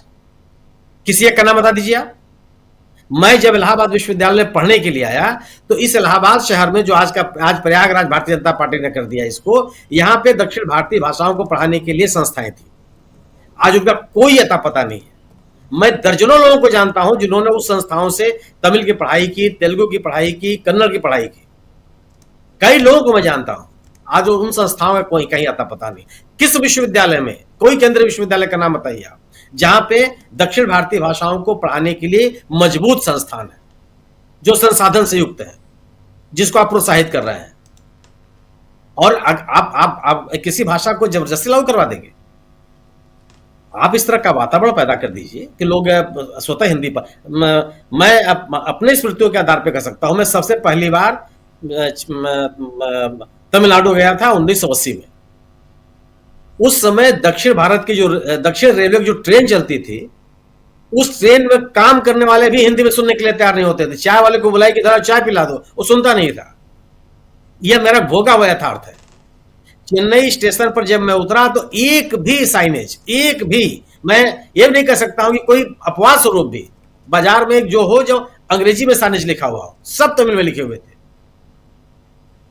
आज जब मैं पिछले वर्षों में 2-3 बार गया, पूरा का पूरा डेमोग्राफी बदली हुई है। जो वहां का सब्जी वाला, चाय वाला, कॉफी हाउस वाला, इडली और साउथ इंडियन व्यंजन बेचने वाला व्यक्ति केवल और केवल तमिल में बात करना चाहता था, वह बढ़िया हिंदी बोल रहा है। अच्छे खासे हिंदी ग्राहक वहां, क्यों कि मल्टीनेशनल्स दुनिया भर के वहां पे आ गए जी। देश भर के विभिन्न कोनों से लोग वहां नौकरी करने लगे। उनका पूरी की पूरी अर्थव्यवस्था बदल गई, जो देश के विभिन्न राज्यों से आए हुए लोग थे। ये समाज अपने आप हिंदी को स्वीकार कर लिया वहां का, जिसके मन में हिंदी को लेकर इस तरह की प्रतिक्रिया थी। जिस गेस्ट हाउस में 1980 में रुका हुआ था, उसका जो केयर टेकर था वो अब अंग्रेजी में नहीं बात करने के लिए तैयार था, और हिंदी तो दूर का सवाल है। आज कोई समस्या नहीं है, हर आदमी वहां हिंदी बोल रहा है, बोलने के लिए तैयार है। मैं अपने पिताजी के साथ गया था, वहां अस्पताल है आंख का इलाज कराने के लिए, मुझे कोई दिक्कत नहीं हुई। और वह 1980 का चेन्नई और आज का चेन्नई कितना बदला हुआ। वह जब आपके जीवकोपार्जन से भाषा जुड़ गई तो आप उसके अनदेखी कर ही नहीं सकते, संभव ही नहीं है। आज जिसको जर्मनी में रहना होगा उसको जर्मन बोलना पड़ेगा, अगर नहीं आता है तो आप देश छोड़ के जाइए। आप इस स्थिति को तो पैदा कीजिए, लेकिन आप कहीं नहीं, आप अगर आप त्रिभाषा फार्मूला नहीं लागू करेंगे तो आपको हम आर्थिक अनुदान नहीं देंगे। अरे वित्तीय व्यवस्था के ऊपर आप इस तरह की राजनीति कैसे कर सकते हैं? यह क्या संविधान सम्मत है? जिन चीजों का प्राविधान संविधान में किया गया है, जिन वित्तीय बजट में जिसका किया गया है, उसके बारे में आप धमकी देकर कहेंगे कि नहीं हम देंगे और आप यह करेंगे तब हम आप देंगे। आपने ये शर्त रखी है क्या उस वित्तीय बजट में? तो ये जिस तरह की राजनीति, जिस तरह का शासन, जिस तरह की व्यवस्था सत्तारूढ़ चलाना चाहता है, वह कहीं से भी देश हित में नहीं है। आपने केतकी सिंह जी का बयान सुनाया, मैं आपको क्या बताऊं, केतकी सिंह जी उस इलाके की प्रतिनिधि हैं जहां मेरा गांव है, मैं कैसे गर्व करूं उनके ऊपर। और आप ये जानिए कि यह जायंट किलर हैं। इन्होंने उस समय विपक्ष के नेता राम गोविंद चौधरी को उन्होंने चुनाव हराया था। राम गोविंद चौधरी जो मैं 8 या 9 बार के विधायक रहे हैं, समाजवादी पार्टी के बड़े नेता। इसके बावजूद भी अगर आप इतने इस कदर अपने सोच को रखेंगे तो आप क्या हासिल कर सकते हैं? इनका इलाका भी ऐसा नहीं कि इनको भी इस तरह के ध्रुवीकरण की आवश्यकता हो, लेकिन ठीक है आप ये उस प्रवृत्तियों उसका आधार फैशन हो गया है सुनील जी, ये फैशन हो गया है। मैं यही कहने जा रहा था आपसे कि यह राजनीति में सफलता पाने का एक भी शॉर्टकट है। यह उन विद्यार्थियों की तरह से है जो मेडजी पढ़ के परीक्षा पास करना चाहते हैं, पूरी किताब नहीं पढ़ना चाहते। जी बिल्कुल बिल्कुल सही आप कह रहे हैं और बहुत दुखद है, बहुत दुखद है। चलिए आगे बढ़ते हैं, समय कम है, 15-20 मिनट का समय है, कोशिश करेंगे कि उसमें समेटें हम, लेकिन बहुत गंभीर चर्चा और इसीलिए मैं बीच में टोका टाकी आप लोगों के साथ नहीं कर रहा था, क्योंकि बहुत ही गंभीर चर्चा आप लोग कर रहे थे और जितनी बातें हैं इसको बहुत गंभीरता से देश के तमाम लोगों को सुनने समझने की ज़रूरत है और ख़ासकर जनप्रतिनिधियों को तो ज़रूर सुनना चाहिए, जो इस देश की सेवा करना चाहते हैं, जो इस देश को आगे बढ़ाना चाहते हैं, इस संविधान को और लोकतंत्र को मजबूत रखना चाहते हैं। ज़रा शकील जी आपके पास आना चाहता हूँ। राहुल गांधी की प्लानिंग, हालांकि आप इनर सर्कल में नहीं हैं, आपसे अगर पूछूं तो आप कहेंगे कि मैं क्या जानूं, लेकिन बहुत महत्वपूर्ण है समझना, क्योंकि कांग्रेस को आप कवर करते हैं। क्या लगता है कि इतनी सारी चिंताओं को हम व्यक्त कर रहे हैं, बातें कर रहे हैं, यहाँ नेता प्रतिपक्ष होने के नाते राहुल गांधी का कुछ प्लान तो होगा, तो समझूं आपसे। देखिए, राहुल गांधी सारे सवाल उठा रहे हैं जो इस समय देश में मौजूद है, जिससे देश उद्वेलित है, जिससे जनता उद्वेलित है। आज जिस तरह उन्होंने वोटर लिस्ट का सवाल उठाया वो बहुत ही महत्वपूर्ण सवाल था और इस वोटर लिस्ट के आधार पर ही चुनाव फेयर होंगे या नहीं होंगे यह निर्भर करेगा। हालांकि काम बहुत मुश्किल है, क्योंकि जो चुनाव आयोग है ये उसको ही करना है और चुनाव आयोग किसी भी तरह से करने को तैयार नहीं है। लेकिन अगर सुप्रीम कोर्ट कहता है, चुनाव आयोग पे प्रेशर पड़ता है, नया मुख्य चुनाव आयुक्त बदलता है, तो थोड़ा बहुत असर होता है। लेकिन उसमें राहुल गांधी जिस तरह लगातार इस सवाल को उठा रहे हैं, पश्चिम बंगाल में ममता बनर्जी उठा रही है, महाराष्ट्र के लोग उठा रहे हैं, दूसरे लोग उठा रहे हैं और अब बिहार में चुनाव होने वाला है तो आज तेजस्वी उठा रहे हैं, तो इस सवाल पे कोई ना कोई रास्ता निकलेगा। तो ये सवाल उठाना बहुत जरूरी है। जहां तक देखिए राहुल गांधी का सवाल है, राहुल गांधी 1 महीने से कम समय में अपने सबसे बड़े सम्मेलन में अहमदाबाद जाने वाले हैं। पूर्ण अधिवेशन जिसे कहते हैं प्लेनरी, वो होने वाला है और वहां उसी अहमदाबाद में वो कह के आए हैं कि आधे कांग्रेसी जो है वो बीजेपी के लोग हैं। तो ये राहुल गांधी के सामने तो बहुत समस्याएं हैं, बहुत चुनौतियां हैं कि कैसे उन लोगों को वो निकालेंगे, क्या उन्हीं लोगों के साथ जाएंगे, क्योंकि संगठन में जो काम होना था पुनर्गठन का वो भी अभी पूरी तरह नहीं हुआ है। एक बड़ा छोटा सा पार्ट हुआ है, सिर्फ 2 ही जनरल सेक्रेटरी बदले हैं और करीब 9 के करीब इंचार्ज बदले हैं। बाकी 20-22 अभी जो है पुराने हैं, डिपार्टमेंटल हेड पुराने हैं, राज्यों के अध्यक्ष पुराने हैं। तो राहुल गांधी बहुत सारे मोर्चों पे काम कर रहे हैं। एक उनका पार्टी का संगठन का काम है, दूसरा ये वोटर लिस्ट वाला काम, चुनाव में धांधलियों का काम, ये सांप्रदायिक सद्भाव को लगातार बिगाड़ने का काम, जिसके लिए राहुल गांधी कहते हैं मोहब्बत की दुकान। अभी आपने बीजेपी की जिस विधायक की बाइट दिखाई, सबने गौर किया होगा, एक पत्रकार उससे पूछ रहा है, ये पत्रकार कहते हैं कि हमें गोदी मीडिया क्यों कहते हो आप, अब तो गोदी मीडिया से भी खराब नाम लोगों ने रख दिए।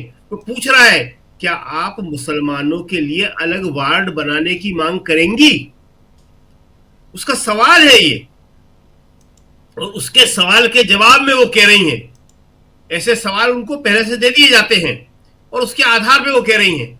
जो आपने कहा कि एक फैशन बन गया है, बिल्कुल सही कहा।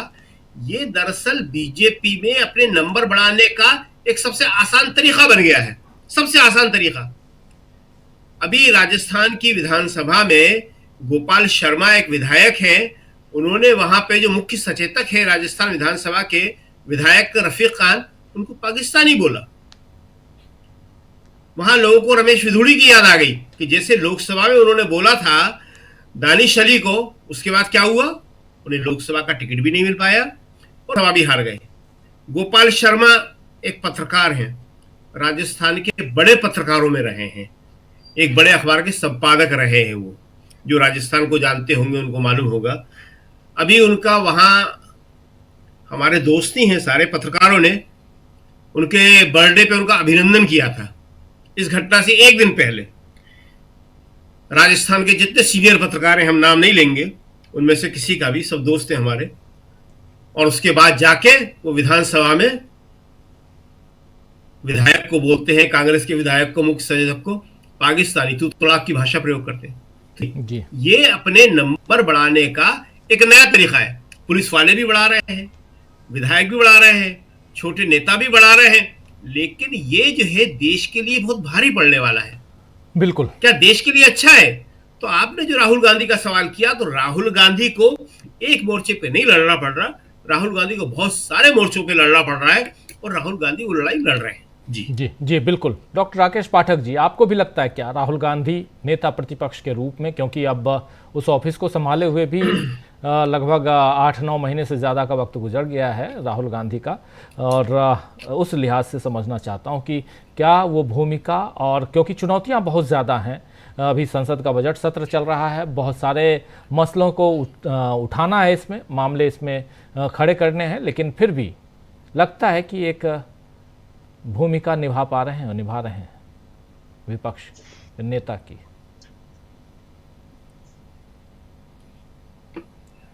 अनम्यूट कीजिए प्लीज। तरफ से अनम्यूट है उधर। जी जी जी जी ठीक है जी, ठीक है ठीक है। राजीव जी, नेता प्रतिपक्ष या विपक्ष के नेता की भूमिका राहुल गांधी तो निभा रहे, उन्हें जो विषय उठाना चाहिए वे संसद से लेकर सड़क तक उठा रहे, लेकिन मैं बार बार कहता हूं, वही बात फिर दोहराऊंगा, अब जिम्मेदारी जनता की है। जनता अपने पक्ष में कब खड़ी होगी, जनता कब समझेगी कि सत्ता में बैठे हुए लोग उसे बांट रहे और एक अंधेरे कल की तरफ ले जा रहे। विधायक का बयान हमने सुन लिया, पत्रकार ने सवाल पूछा, शकील साहब ने बिल्कुल सही बात रेखांकित, वो बात पत्रकार की तरफ से पूछी गई, तब वहां से जवाब आया। ऐसा लग रहा है सब कुछ स्क्रिप्टेड था और यही स्क्रिप्ट पूरे देश में फैला दी गई। नौकरशाही, पुलिस, विधायक, सांसद, मंत्री सड़क से लेकर संसद तक संविधान की रोज धज्जियां उड़ा रहे हैं, और बहुसंख्यक समाज ये नहीं समझ रहा है कि आखिर में उसका भी नंबर आएगा। ये जिस फांसीवाद के भस्मासुर को पाल पोस रहे हैं, वो एक दिन उनके सिर पर भी हाथ रखेगा। बहुत ज्यादा दूरी अब इस भस्मासुर के हाथ और आम जन के सिर में बची नहीं। कितनी ऐसी घटनाएं पिछले दिनों में लगातार हुई हैं जिसमें हिंदुओं को भी बहुत कुछ भुगतना पड़ रहा है। सिर्फ मुसलमान ही टाइट नहीं हो रहा, अब बारी हिंदुओं की आ गई। यद्यपि उनके एजेंडे पर तो मुसलमान है, फिर ईसाई है, फिर आदिवासी हैं, दलित हैं, लेकिन इस फेर में बचेंगे ये भी नहीं। भुगतना सबको पड़ेगा, सबका नंबर आए। इसलिए मैं राहुल गांधी को बरी करता हूं कि वे अपनी जिम्मेदारी में जितना है उससे ज्यादा निभा रहे हैं। अब तो देश के लोगों की जिम्मेदारी है कि वे जाग जाएं, उस तरह नहीं जैसे हिंदू संगठन या आरएसएस के लोग जगाना चाहते हैं। सचमुच में जाग जाएं, तभी देश बचाया जा सके। जी जी बिल्कुल बिल्कुल। प्रशांत जी क्या कहेंगे आप? देखिए, अभी हम लोग लगभग 1.5 घंटे से चर्चा कर रहे हैं राजीव जी, और इसका लबो लबाब क्या है? देखिए, सवाल होली, रमजान, जुमे की नमाज, मुसलमान हिंदू मंदिर मस्जिद का नहीं है, ये बहाने हैं। सवाल किसी दरोगा का भी नहीं है, और सवाल ये भी नहीं है कि 62 से 33 लाने वाले योगी आदित्यनाथ जो अयोध्या भी हार गए, वो बीजेपी के अंदर किसी पावर टसल के अंदर इन्वॉल्व है, वो अपनी उपयोगिता साबित करना चाहते हैं, वो भी सवाल नहीं है। सवाल मंशा का है, जो हमारे मित्रों ने कई बार संकेत किया। असली सवाल मंशा का है, और ये मंशा है संविधान को खत्म करने की। ये भारत के संविधान के ऊपर हमला हो रहा है। अब थोड़ा सा होशियारी से हो रहा है। लोकसभा के चुनाव के दौरान संविधान का नाम लेके उन्होंने कह दिया था कि हम संविधान को खत्म करेंगे। अब संविधान का नाम नहीं ले रहे हैं, संविधान की मूल भावना को खत्म कर रहे हैं। यह संविधान पे लगातार हमला है, और संविधान को खत्म करने की साजिश है। अब वो साजिश क्यों है? वो साजिश बेसिकली जो संविधान से दिक्कत है वो है आरक्षण, वो है बराबरी का अधिकार। ये सबसे बड़ी दिक्कत है जो भारत के संविधान से इनको आती है। किसी भी, हम तो यहाँ पे 6 लोग बैठे हुए राजीव जी, जो हमारे दर्शक भी सुन रहे हैं, उनको भी मैं कह रहा हूँ, प्राइवेटली, निजी रूप में आप किसी कैमरा माइक नहीं, क्योंकि चला कहीं लोग, बिना कैमरा माइक के प्राइवेटली किसी भी बीजेपी और आरएसएस के व्यक्ति से आप आरक्षण के बारे में सवाल पूछ लें, बात कर लें, 99% लोग उसके विरोधी होंगे। आरएसएस का हर व्यक्ति आरक्षण विरोधी है। वो संविधान से दिक्कत है। क्यों आरएसएस ने संविधान की मुखालफत की थी जब संविधान लागू हुआ था? क्यों उनके ऑर्गेनाइजर में लेख लिखे गए थे? क्यों तिरंगा नहीं फहराया गया बहुत दशकों तक नागपुर में? कारण यही है कि संविधान को कभी भी ये लोग स्वीकार नहीं कर पाए। ये मनुस्मृति के लोग हैं। ये मनुस्मृति को स्थापित करने की साजिश चल रही है।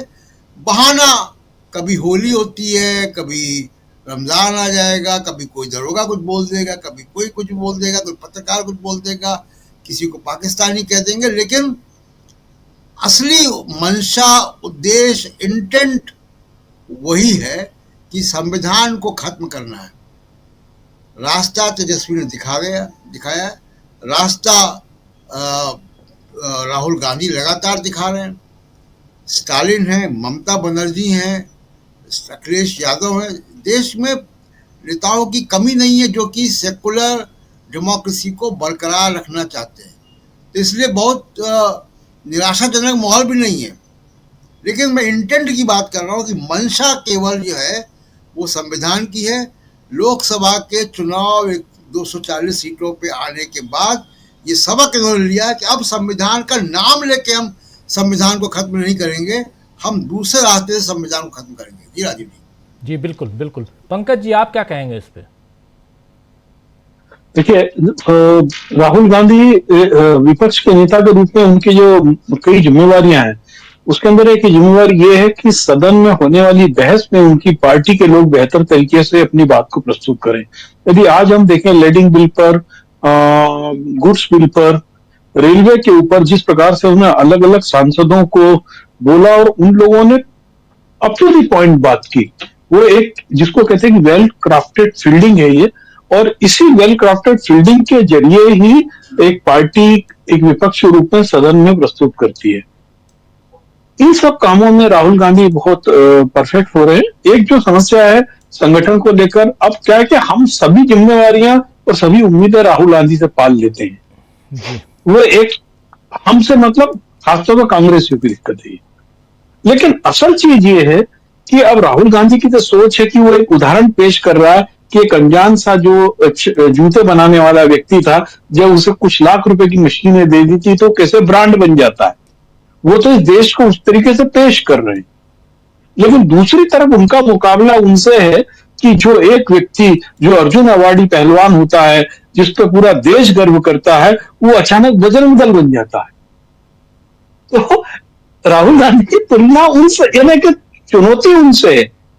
और ये बात तय है कि जिस तरीके से इलेक्टोरल रोल को लेकर ये पूरा मसला आगे चल रहा है, तो आप देखिएगा कि अभी शायद आप देखेंगे कि बहुत सारे इलेक्टोरल रोल के इससे पीछे सामने आ रहे कि एक लिस्ट है जिसमें 15 लोगों के बाप का नाम एक ही लिखा हुआ है। एक लिस्ट ऐसी जिसके अंदर मालूम पड़ता है कि 770 लोग एक ही बिल्डिंग में रजिस्टर्ड हैं। ये जो अब ऑन फैक्ट फिगर और डॉक्यूमेंट पे जो चुनाव आयोग पकड़ में आ रहा है, तो इनको अपनी कमर बचाने के लिए कुछ ना कुछ करना पड़ेगा। और मुझे लगता है कि राहुल गांधी के अलावा सभी राजनीतिक दलों को अपने स्तर पर स्थानीय कार्यकर्ताओं के द्वारा पैरेलल स्क्रूटनी इलेक्टोरल रोल की करवानी ही पड़ेगी। क्योंकि यदि आप मध्य प्रदेश में व्यापन से भरते हुए मास्टर, या उत्तर प्रदेश में पिछले 15 साल से भर्ती हुए लोग, या इन लोगों के बल पर उम्मीद करते हैं कि मतदाता संशोधन हो जाएगा, तो ये आपको निराशा हाथ में लगने वाली है। इसमें राजनीतिक दलों के फुट वर्कर्स को अब काम करना ही पड़ेगा। जी बिल्कुल बिल्कुल बिल्कुल। Closing comment Sunil ji. नहीं, अगर राजनीतिक दलों के कार्यकर्ता सक्रिय नहीं होते तो मतदाता सूची में जो गड़बड़ियां सामने आई हैं वो कोई बता नहीं रहा था। इस देश में 20 रुपए के पता नहीं कितने लाख नोट छपते होंगे। अगर उनका एक नंबर नहीं है तो एक मतदाता पहचान पत्र का एक नंबर कैसे हो सकता है? और अगर वो एक ही नंबर के 2 मतदाता पहचान पत्र हैं तो उसको निर्वाचन आयोग की जिम्मेदारी क्यों नहीं बनती? और उस गलती को स्वीकार करने के बजाय अगर निर्वाचन आयोग ये कहता है कि एक ही नंबर के 2 पहचान पत्र होने का मतलब वो मतदाता पहचान पत्र अवैध नहीं माना जाना चाहिए। क्यों नहीं माना जाना चाहिए? फिर किसको वैध माना जाना चाहिए? किसको वैध माना जाना चाहिए? और अगर आप इसको मानते हैं कि भविष्य में इस तरह की गड़बड़ियां ना हो तो आपने इसका संज्ञान क्यों नहीं लिया अपने स्तर पर? यह टेक्नोलॉजी का दौर है। आज आप ये कहते हैं कि आप इलेक्शन कमीशन की वेबसाइट पे जाइए, अपना मतदाता पहचान पत्र का नंबर डालिए, आपको अपना जो पोलिंग बूथ है उसकी जानकारी मिल जाएगी। तो टेक्नोलॉजी ही तो है।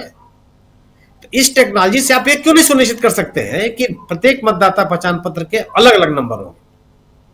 इस देश में इतने लोगों को आपने आधार कार्ड बांट दिया, किसी 2 लोगों के आधार कार्ड नंबर 1 नहीं है। अगर ये हो सकता था तो इपिक का एक कैसे एक ही नंबर 2 लोगों के पास कैसे हो सकते हैं? और आप इस गलती को स्वीकार करने के लिए नहीं तैयार हैं। जी। सवाल इसी बात का, आप किसी चीज से कुछ सीखने के लिए नहीं तैयार हैं, बल्कि उसको गलत साबित करने में आप लग जाते हैं। और यह केवल और केवल राजनीतिक लाभ उठाने की कोशिश है। निर्वाचन आयोग पे उठने वाले सवालों की जवाबदेही के लिए भारतीय जनता पार्टी के नेता क्यों सामने आते हैं? उनसे क्या मतलब इससे? ये निर्वाचन आयोग जवाब दे उसका। लेकिन बीजेपी के प्रवक्ता क्यों सामने आ जाते हैं? आरोप लग रहा है निर्वाचन आयोग के ऊपर, सफाई दे रहा है बीजेपी का नेता। कौन है आपके, किस अथॉरिटी के साथ आप आ रहे हैं? या तो निर्वाचन आयोग से आप लाभ पा रहे हैं इसलिए आप उसके पक्ष में खड़े हैं।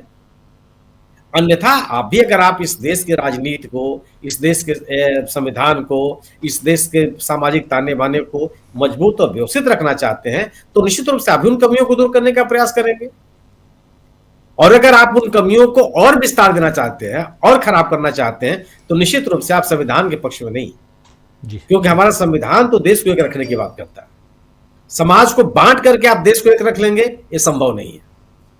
और अगर आप समाज को बांट करके राजनीति करना चाहते हैं तो स्वाभाविक सी बात है कि आप संविधान के खिलाफ हैं। और अगर कोई ताकत संविधान के खिलाफ है तो उसका विरोध होना चाहिए। और जो लोग इस विरोध को अंजाम दे रहे हैं उनके साथ पूरा का पूरा समाज को भी खड़ा होना चाहिए। जी बिल्कुल बिल्कुल बिल्कुल, आप सही कह रहे हैं। बहुत गंभीर चर्चा, संविधान से लेकर भाषा विवाद से लेकर एपिक रोल, एपिक नंबर और एक ही तरह के नाम और एपिक नंबर भी, यानी वोटर आईडी कार्ड का जो नंबर है वो भी, और इन सब की चर्चा संसद के अंदर भी संसद के बाहर भी, इन सब पे हम बात लगातार कर रहे थे। और इसके साथ साथ होली पर कौन होली मनाए, कौन होली न मनाए, कौन घर में रहे, कौन बाहर रहे, इसका जो फरमान जारी किया जा रहा है, इन सब पे हम चर्चा कर रहे थे। और दिल्ली से लेकर बिहार तक बीजेपी के कैसे पांव उखड़ रहे हैं इसकी चर्चा कर रहे थे, क्योंकि सत्ता पक्ष दिल्ली में भी बीजेपी है, अब तो दिल्ली की सत्ता पर भी और केंद्र की सत्ता पर भी, और उसके साथ साथ उधर बिहार में भी एनडीए की सरकार है। बीजेपी चाहती है कि अपनी सरकार फिर से बने और उसकी सरकार और उसमें उसी का मुख्यमंत्री हो। बिहार में देखेंगे क्या कुछ होगा, लेकिन एक गंभीर चर्चा, और उस चर्चा में आप तमाम साथी हमारे साथ जुड़े हुए थे, आप सबका धन्यवाद करता हूं। बहुत बहुत शुक्रिया डॉक्टर राकेश पाठक जी, प्रशांत टंडन जी, सुनील शुक्ला जी, पंकज चतुर्वेदी जी और शकील अख्तर जी, आप सबका बहुत शुक्रिया। बहुत